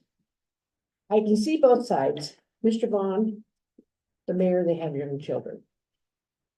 As Sally said, or maybe it was the city administrator earlier right here. We do need a broader representation, and that's, I'm not taking anything away from the current council at all. But the young people are the ones that are gonna be leading the city in the future. We need to come up with something to interest people in volunteering. And that's not just on the level of city council. I've done volunteering for forever, it seems like. My compensation was that I felt like I was contributing. But still, I have no idea, but I listened to y'all. And the time that y'all put into this. No, you didn't ask, you didn't, go into it for the money, but not everybody has a job where their employer is gonna let them off. Maybe they'll let them off, but they don't get paid for when they're off. I don't know. I think maybe 10,000 is a little bit, is too high, but there should be some kind of a compromise because as utilities have gone up, groceries have gone up, everything else has gone up, things have gone up for the city council members too. I don't know. I don't know the answer. Maybe if you can get together and come up with some ideas on how we can attract younger people. I get very upset when I come to these meetings and we can't get the citizens to come to the meetings now, or if they do come, as soon as their agenda items are done, not all of them, but most of them, they get up and leave. Somehow we have to get our citizens to care more. And I don't know how we're gonna do it. Does it have to start in schools? I will say I'm proud of my daughters. They do a lot of volunteering, but they, like me, grew up learning to volunteer. And, I know I haven't given a definite yes or no, perhaps a some raise, but yes, we do need some people that have, and I hate to say this because I gotta be careful how I word this one. I don't want to be called camps. Just because, I will say this, just because somebody doesn't have children today in school, doesn't mean they don't have a vested interest. But I will say this, being around my grandsons, and yes, that's in Kansas, but other children, things are so different now than when Paul and I had our kids. When you probably had your children in school. I know you're younger than me. I'm not, but I'm just really torn on this one. But think about it, if you vote it down, then you really need to start considering other ways to interest people. And I don't know what it is. I don't know the answer. I would think 2,000 raise. And that would be what? If it's 67% raise, which I'm not sure, then it would be 33. But how long has it been since you've had a raise? 10 years. Okay. If you go 2% for each year, that's 20% right there. And a lot of places do give a 2% raise each year to their employees. So I don't know, think about it. The 67%, that is a little frightening, but I don't have a problem with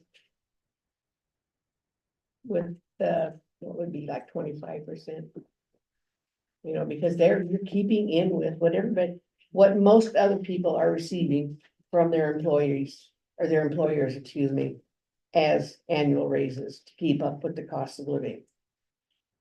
And no, you don't get into it, like I said, for the money, but the time, I listen to you people and I'm just amazed. I'm thinking, I wouldn't do that, you know, for anything. So anyway, I'm sorry, take up time. That's my opinion.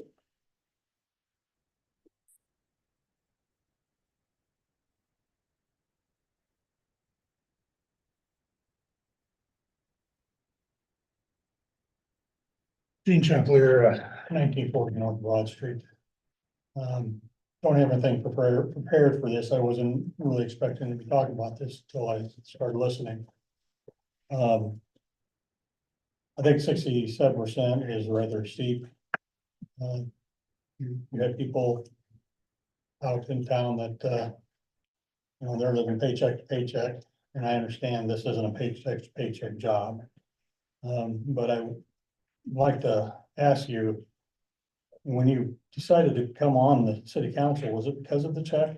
Or was it because of customer service or the service to the community? And I do think you should get some sort of compensation. But I can't go along with that kind of compensation. People out here, especially now with everything, the prices going up, and everything, you're gonna start asking more from the citizens. And where does it stop? You know, I mean, you guys get your raise, then you're gonna, someone on the, you know, one of the other boards, they're gonna want money. I don't know if they get paid or not either. But it's just gonna, I think it's gonna domino to where more and more money gets pulled out of the treasury for all the payments that, you know, and again, I don't think that you shouldn't get compensated, but I think you need to be good stewards of taxpayer money. So thank you.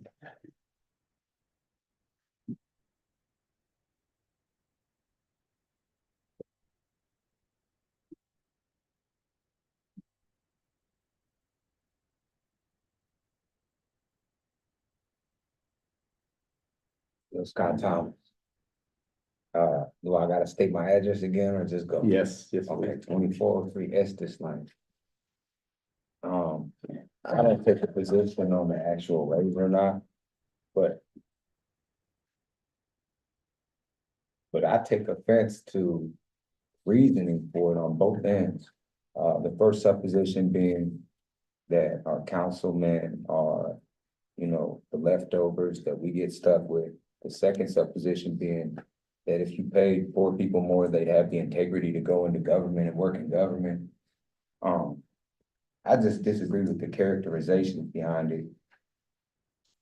I met Paul Von Buren in my driveway, and I would do this job for nothing, but I wouldn't run because Paul Von Buren is my councilman. And as far as I know, he walked everybody in his district and introduced himself personally. Gave me his number because it's on his card. And if I have a question about government, I can call him. And if he doesn't pick up, he'll call me back. And I think that is good government. I think that is representative government. And I don't know what you mean by diversity. Like, you know, the diversity that's codified in federal law, you would be talking about sex, race, you talk about skin color, religion, sexual orientation. I don't know what kind of diversity you would want. You wouldn't want diversity of perspective. You wouldn't want more conservatives to tilt the board and make it not 6-2 on every decision. I mean, I'm not sure what you mean by diversity. So I took offense to some of the characterizations that were made with all due respect. And I'm not sure if, like I said, I agree with the reasoning for bringing the action. And lest anybody forget, Friday, 9 a.m. All right, and we have red pills and answers. Mayor, point of order. Point of order. Keep it to the Okay. topic. Yeah, and And I got stickers if anybody wants one. That's all. That's my only comments. And we have, for the conservatives, we'll have emotional support Okay. animals. Yeah.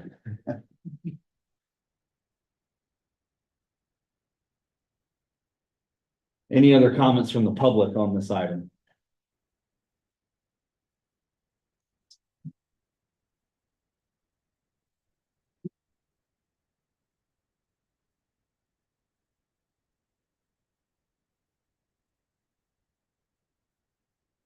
Wheels. Gene Schultz, I live at 2306 Gene Drive in Fremont. In your staff report, it says, the compensation as it currently stands cannot attract enough interest to encourage Fremont citizens from diverse economic and social backgrounds to serve in these roles. Our goal with this action is to, at least in some small way, create a condition more favorable to having broader representation from all walks of life in our local government. I've watched over the years.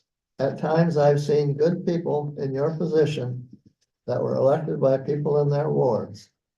If they didn't fall in line with every proposed plan, if they asked pointed questions, they were often treated like adversaries. In those situations, in addition to a 67% increase in pay and making insurance available, maybe you should also offer combat pay. Perhaps then you would get more volunteers to apply if that's your goal.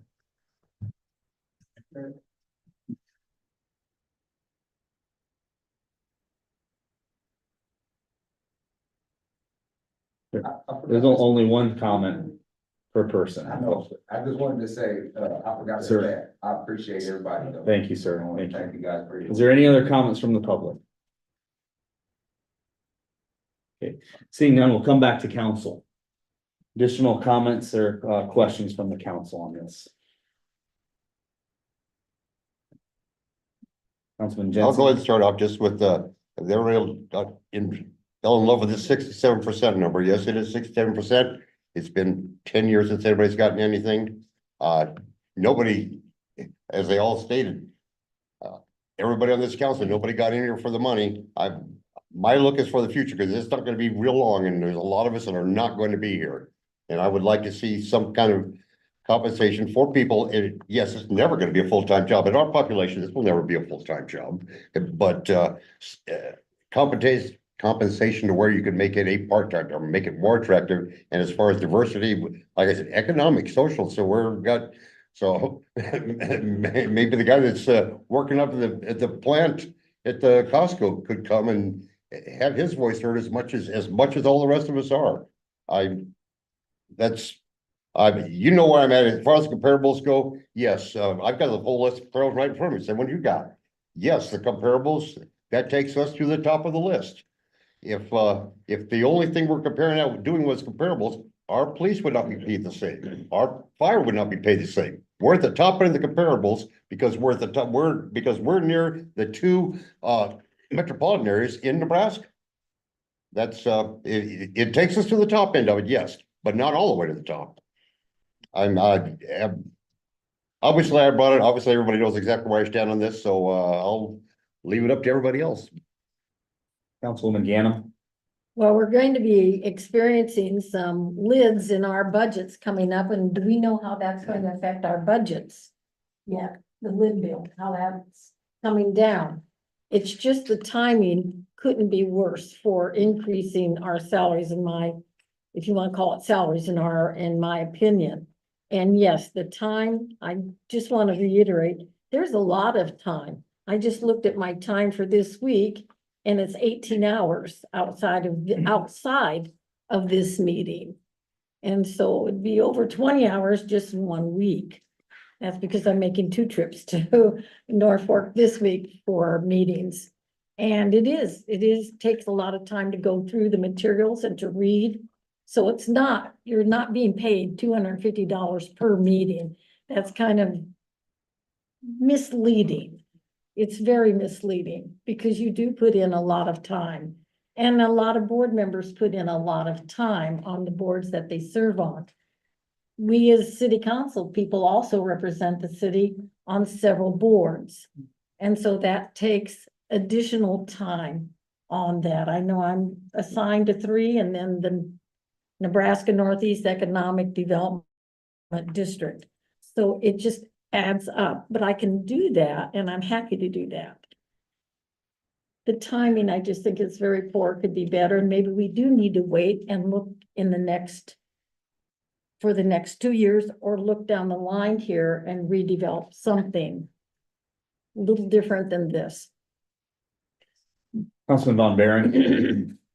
Well, we are under a lot of pressure because where we sit with larger cities around us, but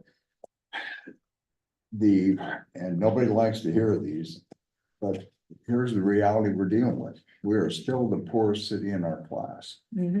We have over 10% of our people in Fremont who are living in poverty.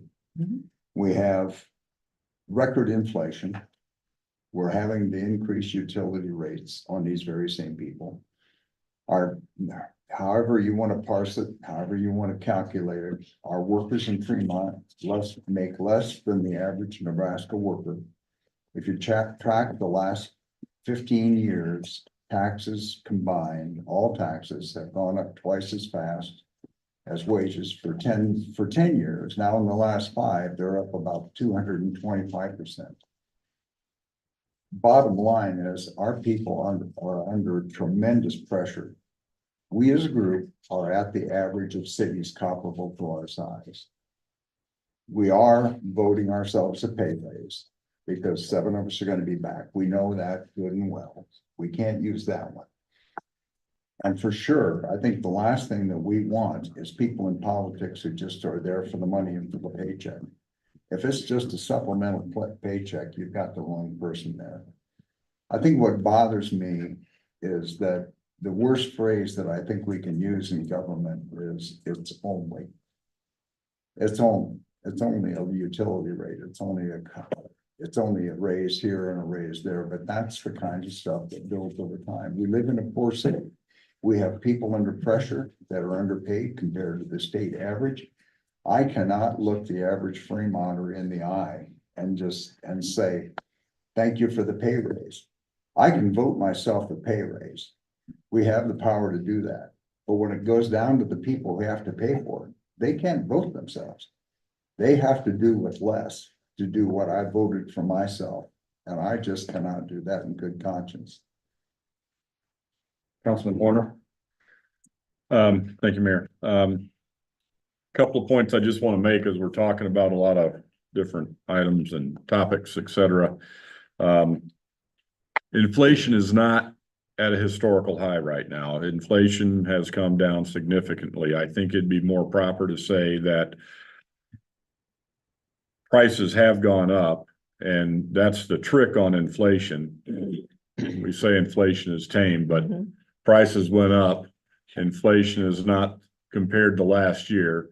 The prices are still up. They didn't retreat. So I think we've got to be careful on say making these statements that you can read in the paper and see that inflation rate is not that high right now. That's not the issue. We talk about a raise in 10 years. If we don't do another raise for 10 years, then makes this raise not look that high. I don't think that we are going to be doing a lot of raises for ourselves on the council. I think the other part of this that is probably more attractive to anybody that might now actually take a look at it and go, it might be worth my time or my effort to do this is the benefit plan. And I don't necessarily think the money is what's going to be the big attraction myself.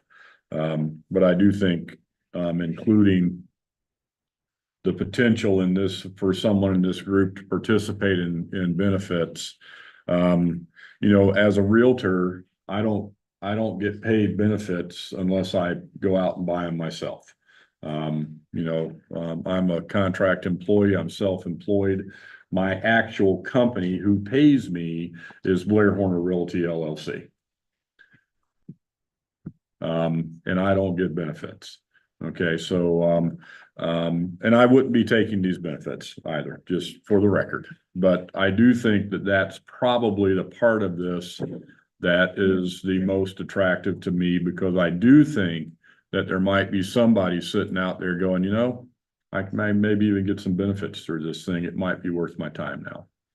So, I'm not, don't think this is targeted at anybody poor. I don't think it's targeted at anybody like that. I think it's just maybe a common sense approach to saying, how do we make it look a little bit more practical or a little bit more attractive? Because quite frankly, and I know this isn't going to be a very popular comment, but you know, sitting up here and getting blasted by the public isn't all that much fun either, you know. And I do it, and I'm not going to whine about it, but I mean, I can imagine that there's people sitting out there watching these things and going, why do you do that?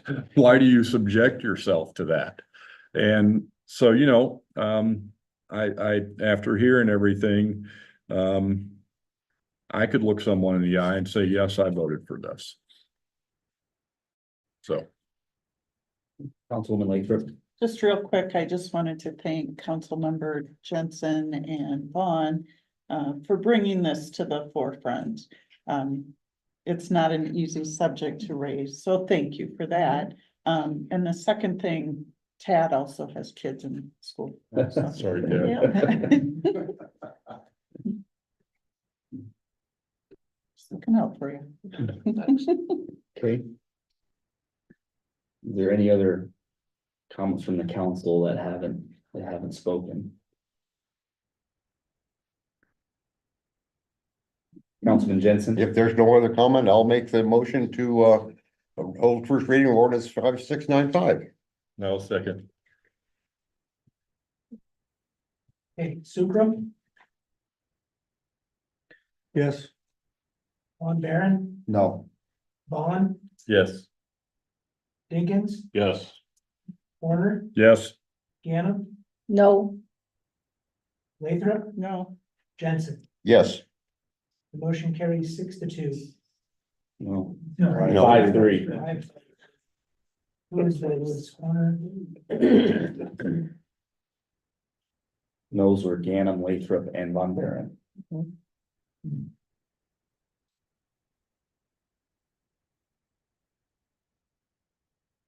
Okay, this first reading.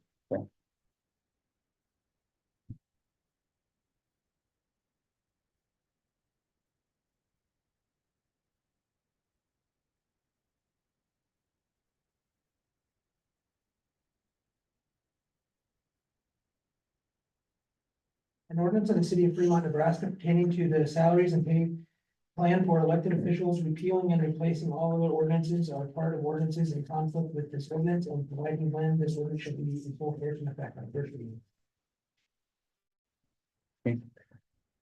Now, we're moving on to item 19 is again, a council member Jensen and Vaughn item. This is ordinance 5696 pertaining to section 205, the mayor and council benefit plan. So I'll turn it back over to council member Jensen. This is, well, the arbors, everything's, the whole, pardon, the whole staff report is the same as other. It just, the only thing is this is for it had to be separate ordinances for the salary and for the compensation package for the benefits.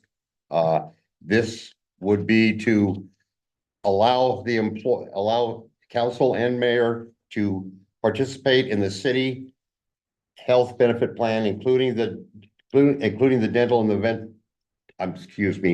dental and the vision plans at the employee cost, not at the city cost. The fiscal impact of that, it's hard to determine exactly who would take this insurance, who would not take it, at what levels. Would be family, single, employee plus one.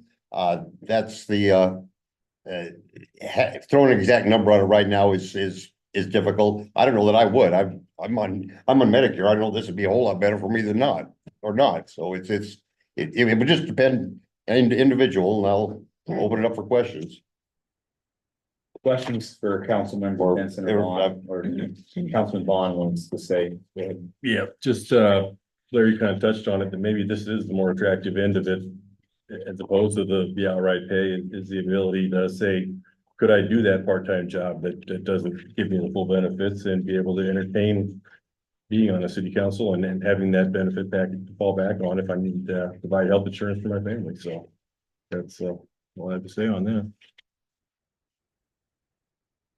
Councilwoman Gannon. I guess I do have a question because we're asking for a benefit that's given to full-time employees. That's listed here. What do part-time employees get? Because I don't view us as full-time. Excuse me, we're not employees, we get a stipend, but what do half-time or part-time employees qualify for? Because this is listed for full-time.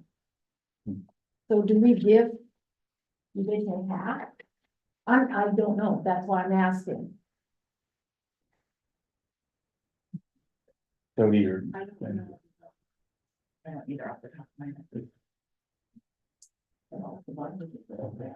We can get. I don't believe part-time employees. They don't qualify for anything I then? don't believe so, but I don't know that for a fact. 24 or above. Yeah, it's, that is, you're eligible, but they do pay a higher premium for it. Could you get us, well, I'll make a resolution later.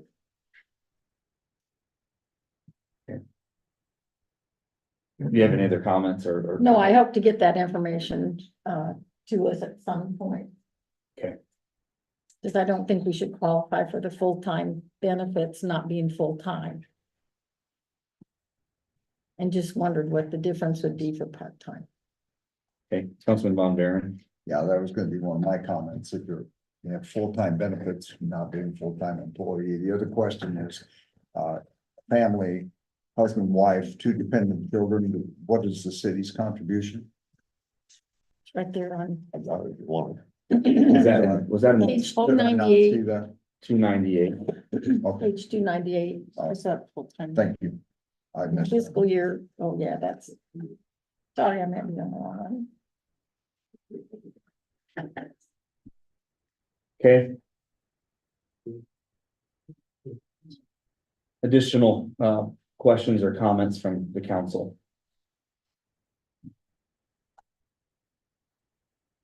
Okay, any comments from the public on this item? Yes. Okay, hold on. Before we get to that, we have an answer from our finance director on one of the questions. I've got the employee handbook open. Full-time and 3/4 time employees working at least 30 hours per week are eligible for medical, dental, and vision benefits on the first day that you're employed with the city. Does that answer? At the employee cost. At the same cost, because you have to, it has to be 3/4 time. It's not half time, it's 3/4 time, 30 hours or more. So we would not be eligible, is that correct? If we were employees, Based we on would that? not be eligible. Correct. If you are not a 3/4 time employee. So this, it wouldn't pertain to council members, is that what I'm If we make it a benefit, it does. This is, yeah, We wouldn't but if we were actually. I know there's a kind of a difference, city is paying us for serving as city council, but if we were an employee, or if I was a utility worker or whatever kind of worker, I'd have to work at least 30 hours or 3/4 30 hours or more or full time to qualify for the benefits. Otherwise, if you're part-time, you would not qualify for the benefits. Am I understanding that correctly? Do you work 30 and 40 hours? Depends A week? what's on Okay, the well, agenda. let's keep the order. No, here. that- just I wanna- I want to make sure we. get to Okay, that. I'm just saying, I don't put that kind of hours in. And I'm not a full-time or even a 3/4 time employee as a city council member.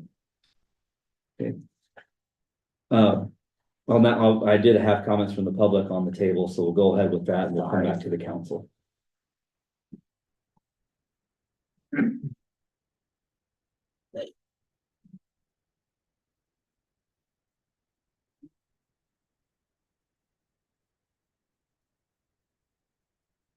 right here at 2318 East Fifth Street. I'd like to start by stating that I can't find anywhere necessarily where you have listed for the public what the actual amount would be at the maximum on top of the $10,000 salary you're expecting to give yourself.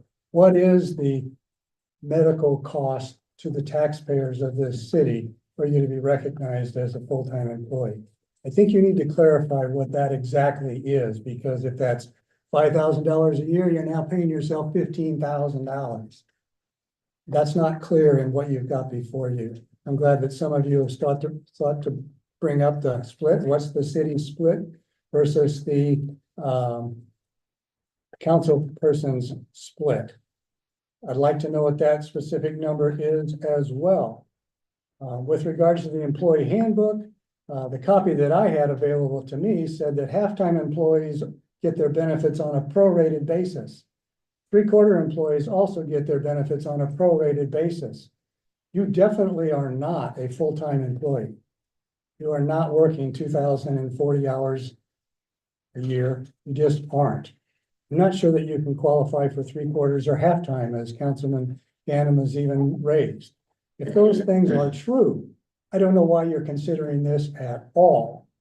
Now, you have today the opportunity to buy into the city's insurance plans, which are negotiated at a better rate, probably better than many citizens in the city of Fremont, but you have to pay for them. Now what you're asking for is the taxpayers of Fremont to pay for those, or for a share of those, or for all of those benefits for you. I feel that's wholly inappropriate on top of what you're thinking about doing on salary, especially when you don't qualify. And I wonder seriously whether this would be considered not only a medical benefits, but in the jargon of what's in state law, is it a perk? Sounds like it's a perk. And I'd ask the lawyers that are present in the room if perks require more than a simple majority vote to be approved. Because in this particular case, this could be a substantial amount of money that rivals what you're considering to give for salary. Again, I don't think if you put this to the citizens of Fremont, they would be particularly enamored by what you think you're entitled to relative to salary and benefits on their taxpayer dime, when many of you have recognized they're suffering in this town currently. I was kind of appalled at some of the statistics that I just heard, which makes what we're doing or what you're doing here tonight even more egregious, in my opinion. I sat in your chair. I know exactly how many hours you can spend. It can be from, as I indicated earlier tonight, 36 hours a year if you don't want to work at it, or it could be more than a full-time employee. And you can make a lot less than a salaried employee in this city if you choose to do so. It's voluntary. It's a service job. You signed up to do it that way when you were elected. There was nothing as a part of your sign up that said, give me an extra $10,000 a year and give me full benefits, I'll run. And if you don't give me that, I'll stay home. That's not what happened here. So please think carefully about whether or not this is appropriate, but whether or not you can even qualify under the employee handbook plan. And I would ask you this, if you start following the handbook plan, thinking that you're a full-time regular employee of the city, are you going to succumb to all rules and regulations and carried on in the employee handbook? Because now you're essentially an employee. Are you willing to sign up for all of those regulations? Do you even know what those are? I would encourage you to take a look.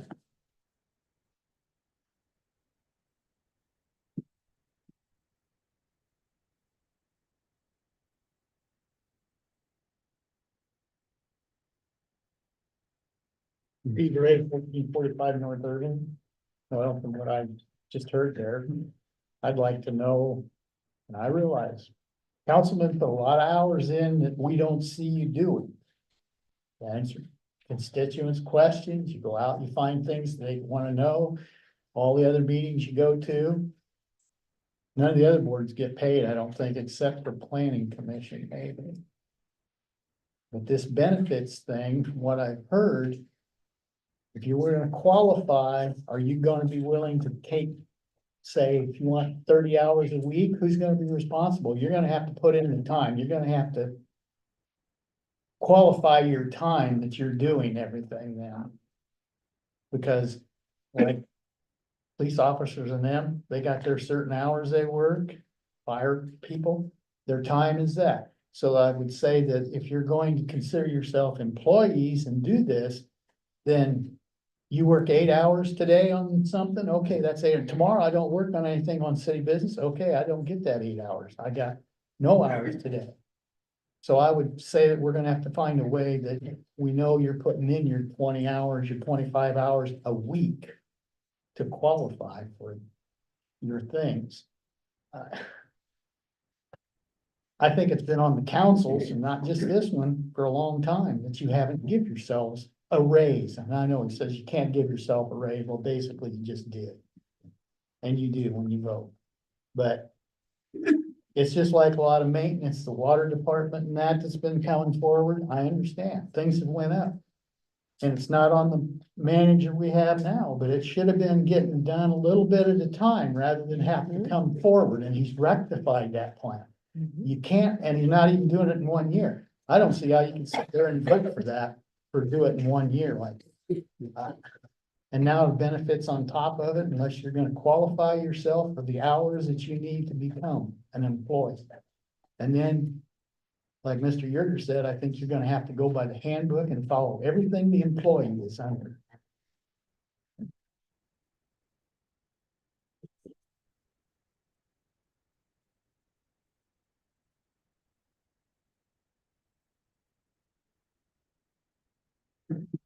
Gene Chapler, 1940 North Broad Street. I came here tonight to talk about trucks. I'm glad I stayed because it's really opened my eyes.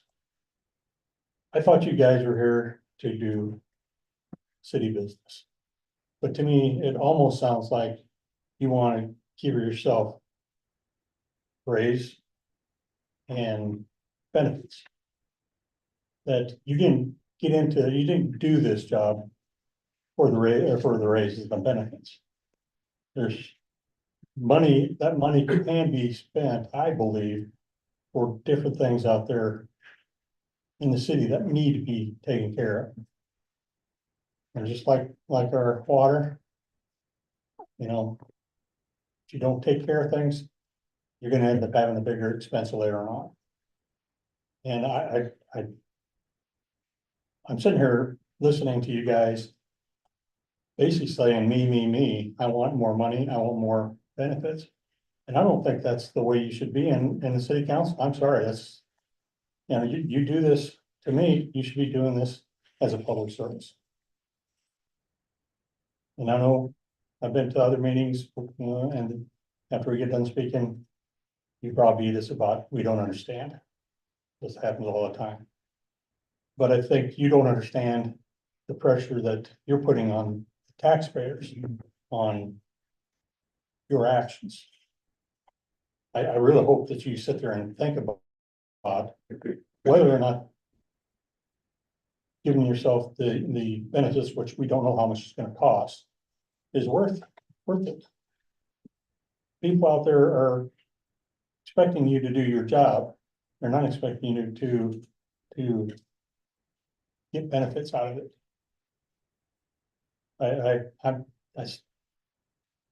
The raise, I could see a small raise and everything. Thought that was a little expensive.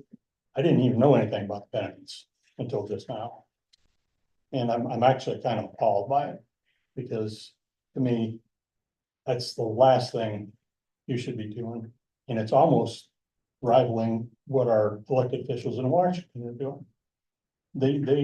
It starts out like this. We'll give ourselves a little bit of a raise. We'll get us some benefits. Next thing you know, you're getting a company car to go drive home in. And it's got to stop somewhere. I'm sorry, I can't believe that it's come to this kind of thing, this kind of request. So I understand you're trying to get people to become city members or city council members But again, I mean, is that why you joined? Is that why you ran for office? Is for the perks? Well, there was none. You ran because you thought it was the right thing to do for the people. Not for what you're gonna get paid or not for the benefits. I'm sorry, I'm disappointed in it. Thank you.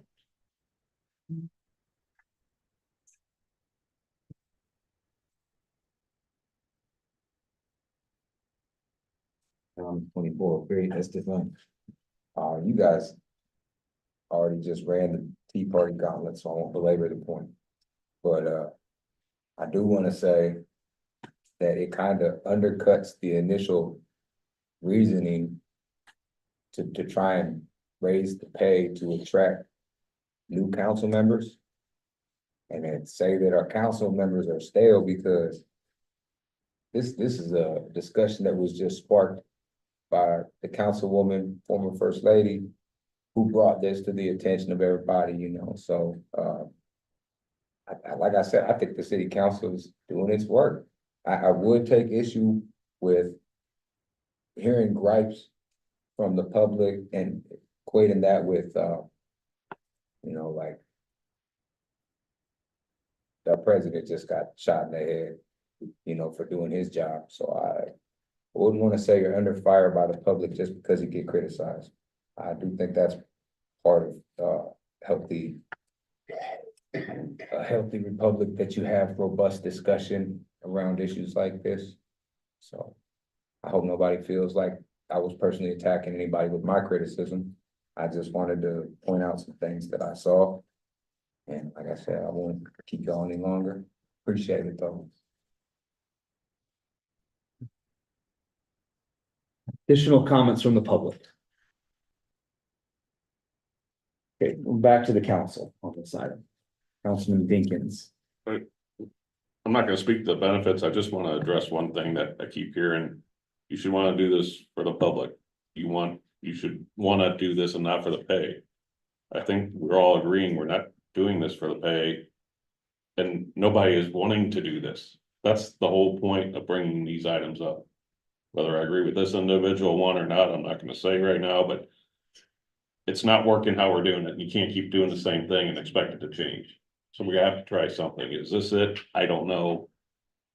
But to say, well, you should just want to do this, that's fine, but it's not working now. So something else has got to change. Councilman Jensen. I was just going to bring forward, I brought this forth myself. I knew there'd be some heat about it, and I thought it needed to come to council. I brought forth.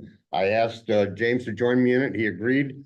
As far as the hours is, I wanted to make this a benefit package to make it attractive to a broader base of people. That's what I'm looking for. As far as sitting here and looking at any, I've got no problem with anybody on this council. I don't think there's any issues. I don't think, but if we don't have something in place that makes it attractive to people, then you could end up with people who, but well, I can make it attractive by coming in here and getting the legislation done that I want.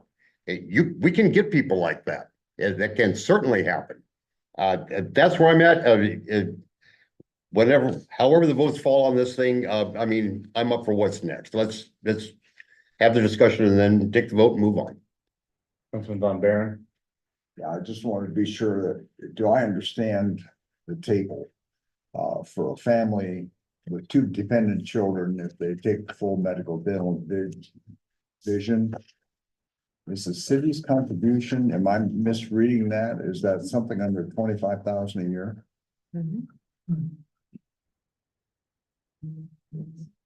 Yes. Can I ask you a question or two? If Do you have anything else, Mr. Von Baron? well, I'm sorry. All of a sudden now we're up to about $35,000 a year from the city. I'm sorry, it's a red herring thinking that we're going to attract people with just compensation. If we think compensation is the only thing that's stopping people, and we're denying that it's just the hostile climate environment in general, I think a lot of that's toned down in the council. But I think politics in general is putting people off. And now if we're looking at $10,000 in salaries plus an additional $25,000 invested in that family, I am embarrassed.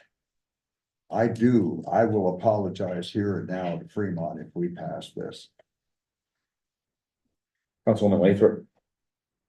I'm not sure that we can even begin to pass it because we're not full-time employees. And I think we need to look into that more before we can do anything. Because that's more than just a council issue. I think that's probably a legality issue as far as Right, who can receive or who can get these benefits. right. The question is, when are you a council member and when are you not a council member? You are salaried, technically elected officials of the city. We looked into it.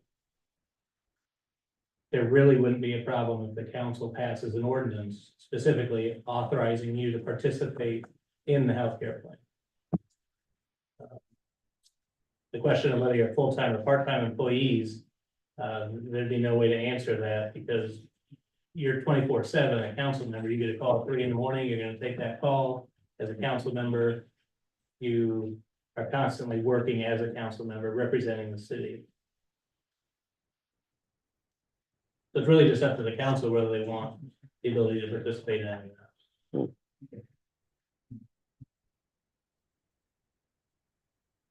Okay, Councilman Vaughn. Just for a small amount of context, I did serve 18 months on the Dodge County Board of Supervisors. What I would equate to a comparable workload and responsibility level. And those folks are classified, I believe, as full-time, and their benefits package and pay rates are far and above what we're are proposing here now. This is a step in the right direction. And I think Mark and I have articulated why we think we need to do this.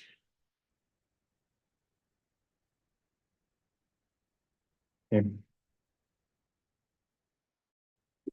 Anybody else on the council hasn't had a chance on this round that would like to speak?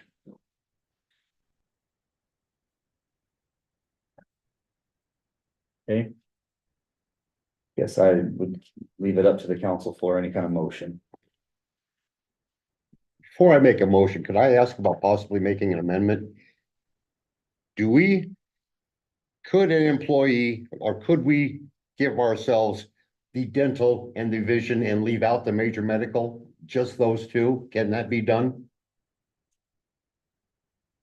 From my perspective, and it's, if the council wants dental and vision included in this ordinance, I would add that specifically. Well, I thought that had been done, but We would have to amend it, well, I was thinking we bring it back at second reading. well, I mean, are you good with that? I think that loses the luster of and the All meaning right, and intent. we'll go as is. That's fine. I'll make the amendment, I'll make the motion to approve this ordinance. For first reading. Councilman Vaughn. And I would second. Von Baron, No. Vaughn, Yes. Dinkins, No. Horner, No. Yanum, No, Lathrop, No, Jensen, Yes, Sukram, No, motion fails 2-6.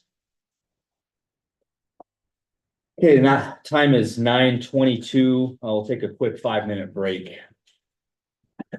Oh, thank you. if I go outside, I gotta get back in.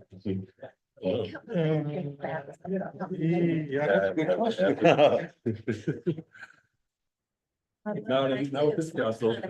Does anybody know? You can have a different opinion.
Well, did they have a new program with their?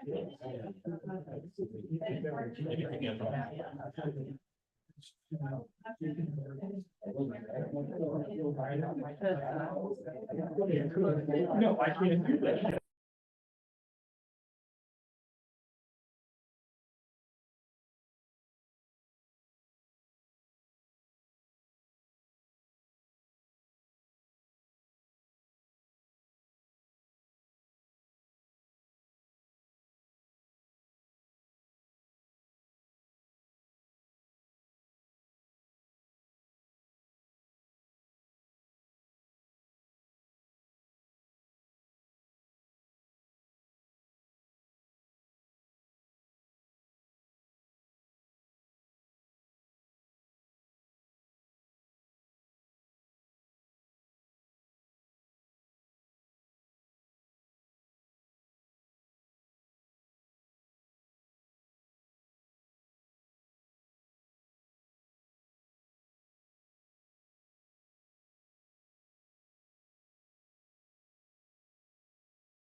I'd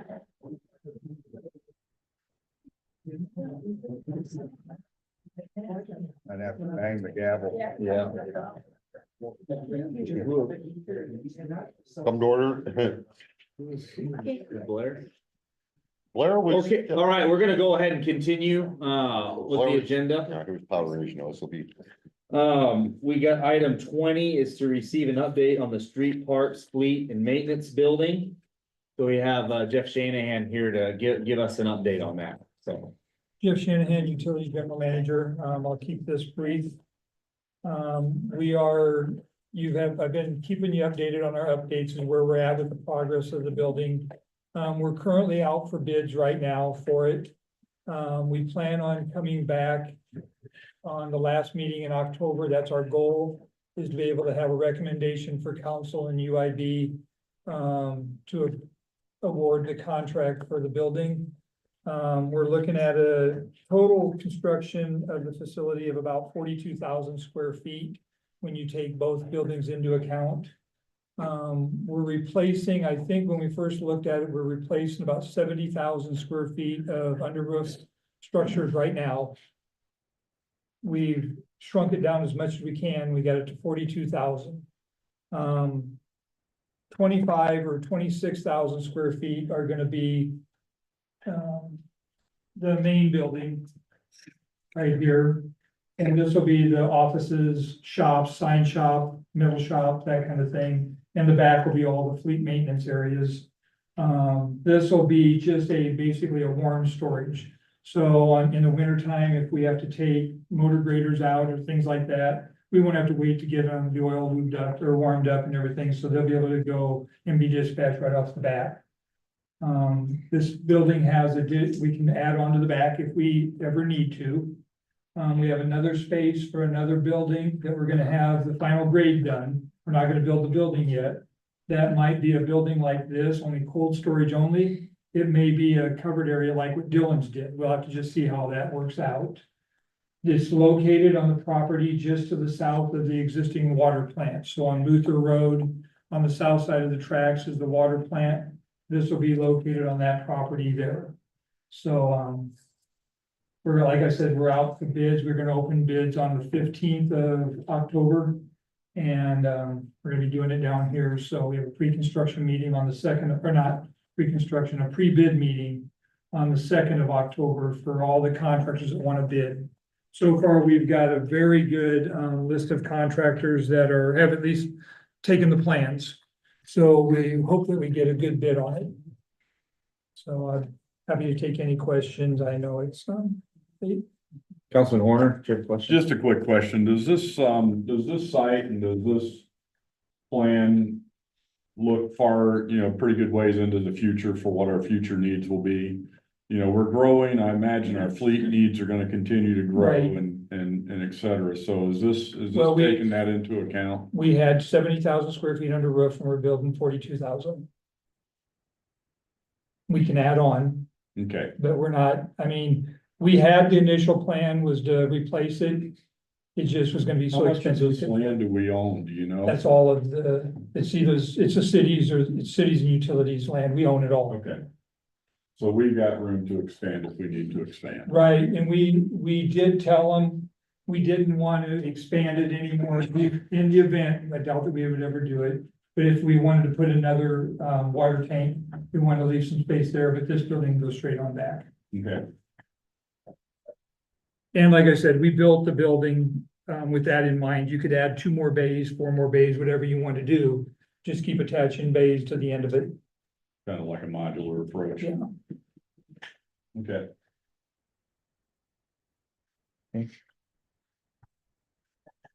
That's like, there's no vote or nothing. Right, we're just wanted to give the Yeah. council and the public an update on, I guess, the exciting progress on the work that's been done on this street fleet and maintenance building. So, I had some designs done and wanted to give a timeline and any questions the council had and we'll be bringing those documents here, Yep. pretty shortly Pretty shortly, for yeah. bid, so. Is there any, other comments from council on this? Or are there any comments from the public on this specific item? Okay, All right, this was just an update. If there's nothing else, we'll go ahead and move on to item 21, which is resolution 2024-222, authorizing the Department of Utility staff to sign the change order 1 with Day and Zimmerman. Yeah, what this is, as you're aware, Dan Zimmerman got the contract to install the effluent limitation guidelines. Equipment, ELG, we call it, at the power plant for Unit 8's bottom ash. Once that contract was awarded and we got the design of their system, then we came back and we asked for a change order to HDR to now take what their system is going to produce in extra water and slurry and how that's going to impact the rest of the plant equipment that we're going to be interfacing with. So we could call that the balance of plant equipment. So HDR did that and they gave us an engineered estimate of what that would cost to go out for bids and to get that work done. We looked at it and thought, well, then we're going to be trying to manage multiple contracts. So we asked Dan Zimmerman to take that scope of work and give us a price for what they would charge us to buy these pumps, install them, put in the spool pieces for the piping, put in all the connections and get it all running as a system. And Dan Zimmerman provided us a price for $396,000 for that equipment. And then we asked about pump performance testing. So we want to make sure that the pumps will meet what they say they're going to do. So we're adding another $6,000 for the performance testing on the pump. So they came up with a price of $402,614. That's well under what HDR estimated for the price of what they estimated it would cost to go out for bids and do it. We're saving all the bid documents and specs also. So we're recommending that we go with Dan Zimmerman as a change order to this project, put it all under one scope. Questions? What was this projected at? The whole project? Yeah. Well, we knew there was gonna be some balance of plant equipment. We've got like 6 million in the Dan Zimmerman project. This project's gonna add about another 400,000. There's also we have ash lines that are gonna have to be upsized that run from the plant to the ash lagoon. We've got a designer working on that project right now to try to site that. We're having some trouble because we're trying to figure out what we're gonna do on the ditches for flood mitigation. So where are we gonna site our pipes? But we're thinking that's gonna be $1.5 million.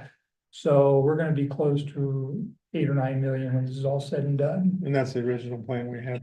No, we have the 6 million. We didn't have any idea on the balance of plant. Okay. Yeah, so we had 6 million in the budget. We're gonna have to, we had more than 6 million, because we knew we had like 750,000 for balance of plant equipment, if I remember right.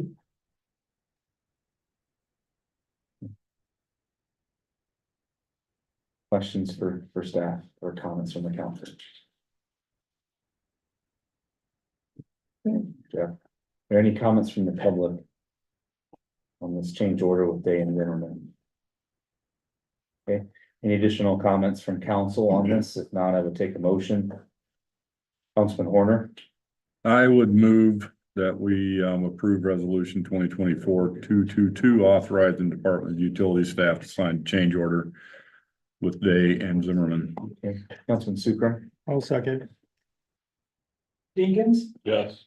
Warner, Yes. Deanna, Yes. Lathrop, yes. Jensen, Yes. Sucrum, Yes. Von Baron, Yes. Vaughn, Yes. motion carries 8-0, Mayor. Item 22 is resolution 2024-223 to authorize the purchase of property located at 740 North D Street.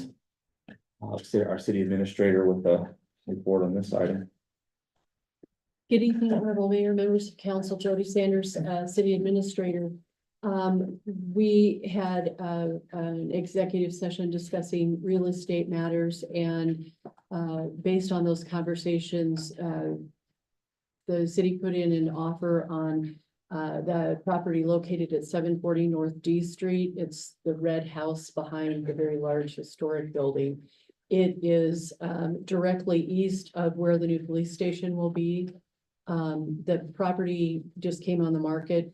We weren't really heavily pursuing the property across the street at this point, but we saw the opportunity, and the offer that we submitted was accepted by the buyer. So the purchase is subject to ratification of the purchase by the city council. The purchase price was $185,000. Take any questions? Councilman Horner? Not as much of a question, Jody, as comment, and I think just for the public to hear this. You know, that was an opportunity that presented itself kind of out of the blue. Didn't see that one coming.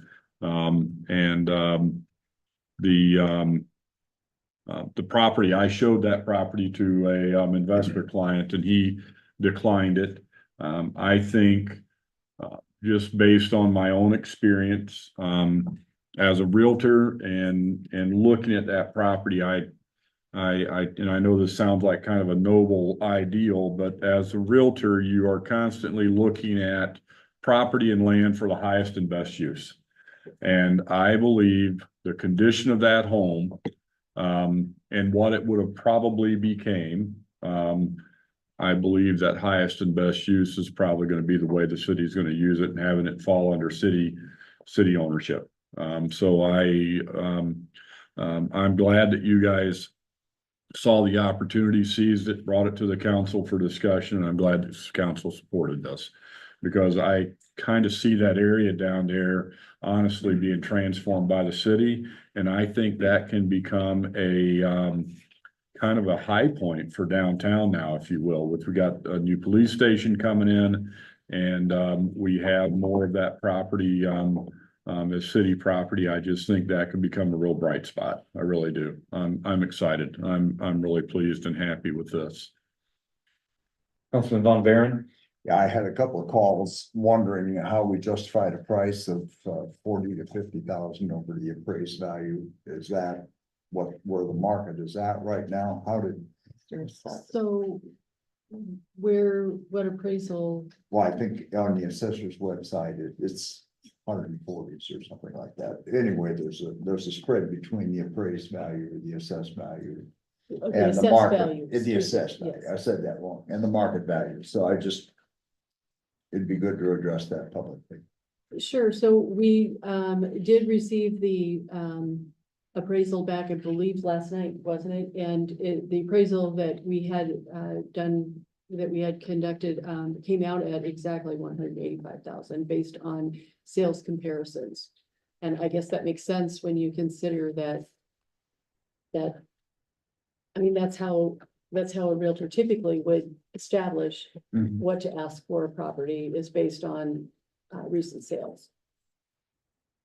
Councilwoman. If I could try to, I'm sorry, what's that? Go ahead, Paul. Do you have anything? No, I was just gonna punt that over to Blair. And Yeah, if I could try to answer Paul's question.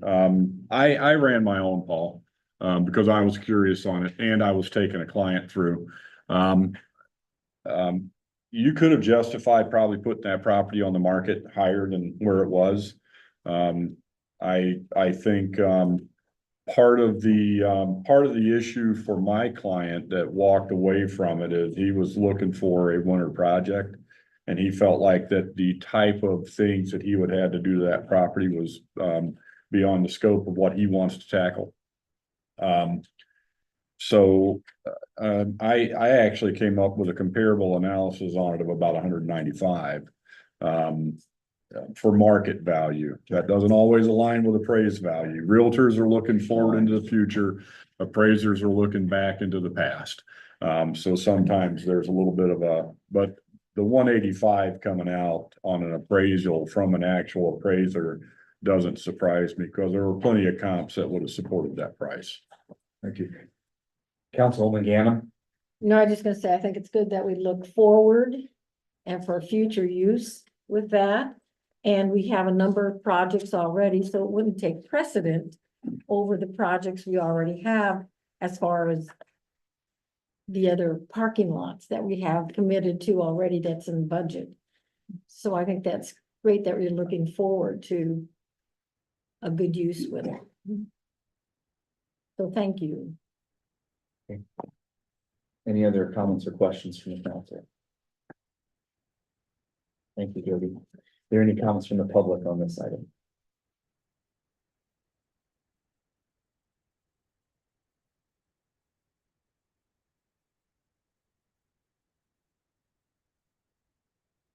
Red Yeager 2318 East Fifth Street. I want to thank the council members that have provided some clarity, especially Councilman Horner, for your insight relative to the property and for the statements that were made that the city in fact did have an appraisal done on this property before it was purchased. I still have a few lingering questions, and maybe those that are in the real estate business or the city can attest to this. I understand full well why the city wants this as part of the PD project. So my first question to you, do you own the land now officially? Has the land purchase been completed for the bank property? If it has, great, you're looking forward and gonna buy some more land to go along with that. If it hasn't, then you're buying property that you yet are adjacent to something you don't own. So I'm curious as to whether or not that's closed. That makes this make more sense. On the other hand, Councilman Von Baron brought up what was on the assessor's website, and I looked at that as well. And perhaps you can explain how, I assume it was a protest. The property went in 2023 from a value at 145,000 down to 125,000. And ultimately got listed for 185, which you say you evaluated, and it was 195. That's a significant amount of difference, even if you take the assessor's values and divide by 90 or 95%, which should be the assessed value. It looked like the city paid a premium of $40,000 or perhaps more in order to obtain this property based on if you're assessing it appropriately. Now, I realize the market can produce something else, and I think that's what you're telling us, that the market, in your opinion, wasn't even 185, it was 195. It didn't sound like, from what I heard and during this discussion, that the city tendered an offer something less than was asked. When I looked this property up on the website, it was listed for 185, and that's what you paid. So I'm curious as to whether the city tried to get it at a lower rate than 185 or just decided to buy it at face value. Because that's what it looks like to the public actually happened. Now, to your point, maybe it was really worth 195 and we got a deal. On the other hand, if you look at it the other way, we paid a vast premium to acquire the property for a parking lot. I agree with you. We need it for the police station ultimately, so it makes some sense. And the timing, that we didn't have anything to do with that. Where are you getting the money? Is that coming out of what was budgeted for the PD building? You didn't have money to buy this property for parking lots in the original budget that I remember being passed. So is this coming out of the funds earmarked for the police station that we haven't yet spent? Is that that's where this is being funded? They're not taking it out of general taxpayer treasury, are you? Those questions haven't been asked. I'd be interested in having you obtain those answers before you vote. Thank you. Any other comments from the public on this item? Additional comments from council? Councilman Von Baron? Just a side comment. We've invested heavily in that area, and I think generally agree that that's the right thing to do. But we do own city property that probably will not be usable or immediately usable. Do we have a plan to divest ourselves of some of the other properties that may not become as useful? We are working on that now. To identify all of the properties that the city owns, and, for example, there are some parking lots on the edges of the downtown area that don't get used, that we might be looking at disposing of. But generally speaking, I believe it might have been you that asked for like a registry of all of the city properties. so that we could kind of see in the entirety and then determine, what would be the plans for those to make sure that we are using them at their, to Blair's point, highest and best use. Yeah, I don't know that I asked for it, but I know it's been a discussion item. So, good, thank you. Councilman Warner. And then going back, to one of Paul's earlier comments, and since assessed value has been raised, I just thought we could speak to that, and I can offer my expertise. And believe me, I'm not the end all answer on this, okay? And I'm not going to pretend to be, but I know a little bit about it. In most cases, and here lately, until we just experienced some extreme run-ups in our assessed values, I could have asked most people around this table if they would sell their property today at the assessed value, and I can almost assuredly tell you that the answer would be no. And they would be very smart in that answer. This particular property, for whatever reason,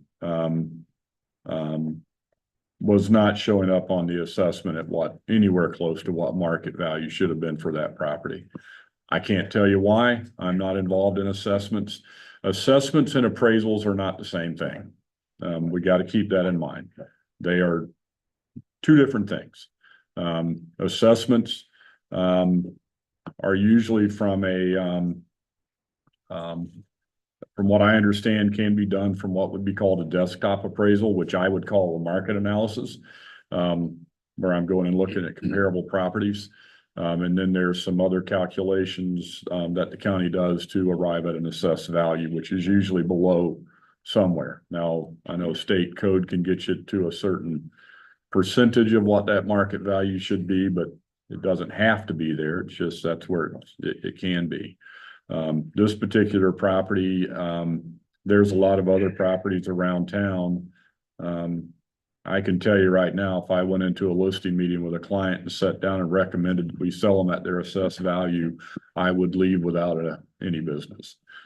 Because most owners are smarter about their property values.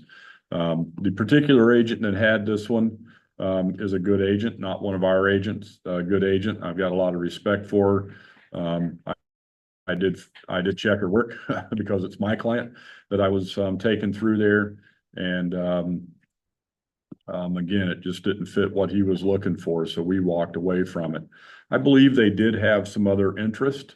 I also think they had some investors who were circling and waiting to see if there were offers made.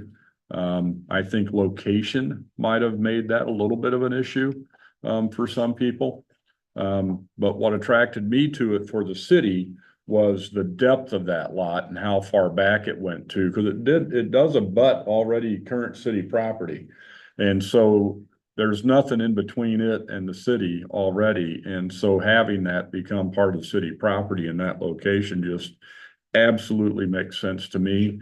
And these kind of things are very opportunistic in nature. They don't, if somebody else buys that, there's no way to know when it will come back available for the city.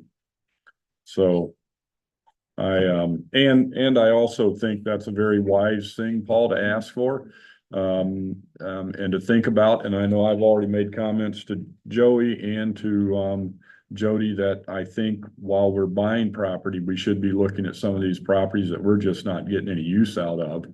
And we should be maybe thinking about turning those over to, for sale and getting some people and if it would work where you could get houses on them or something like that, I think it'd be a really good thing. Any other comments from the council? Questions? There are none. I would take a motion.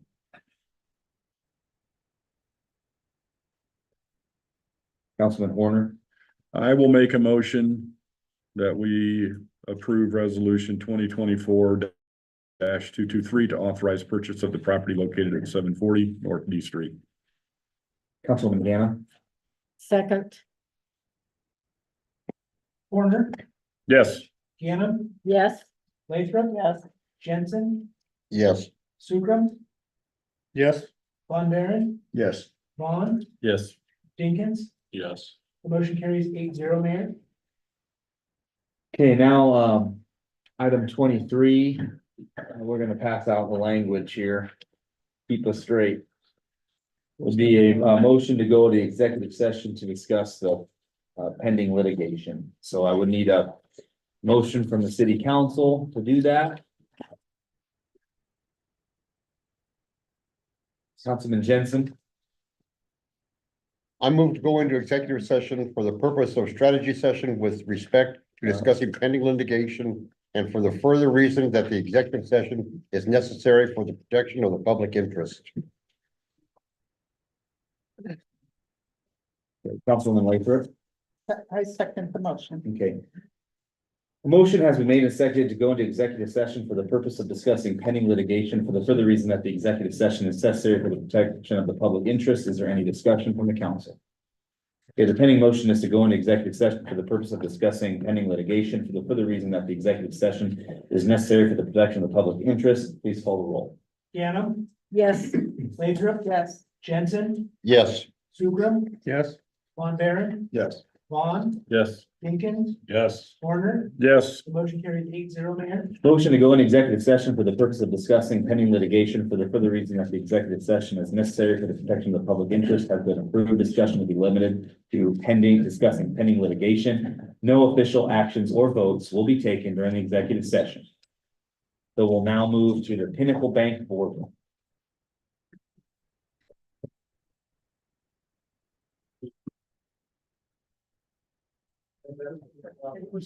No, we don't envision a lot. We're going to audit all the books.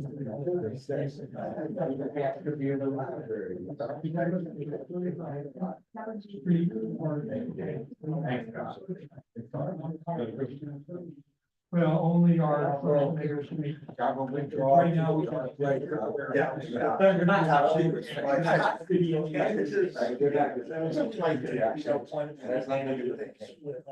And so he's. So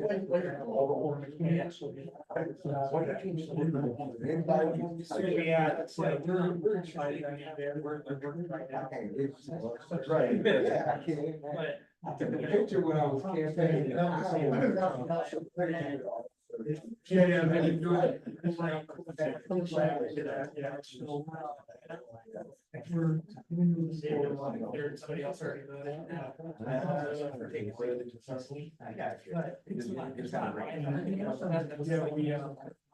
we, it'll be a good.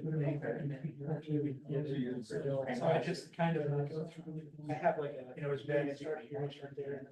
And then I go.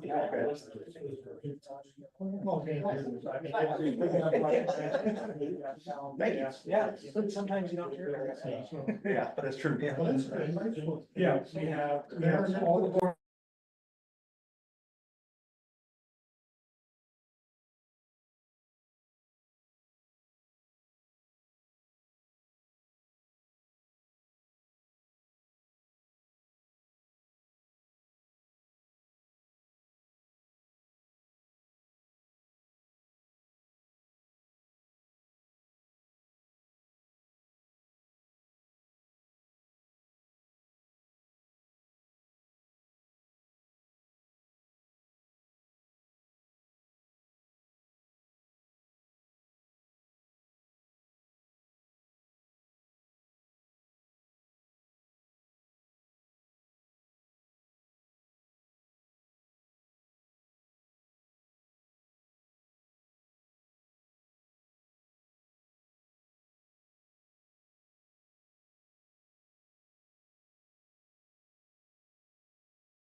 Night, everybody.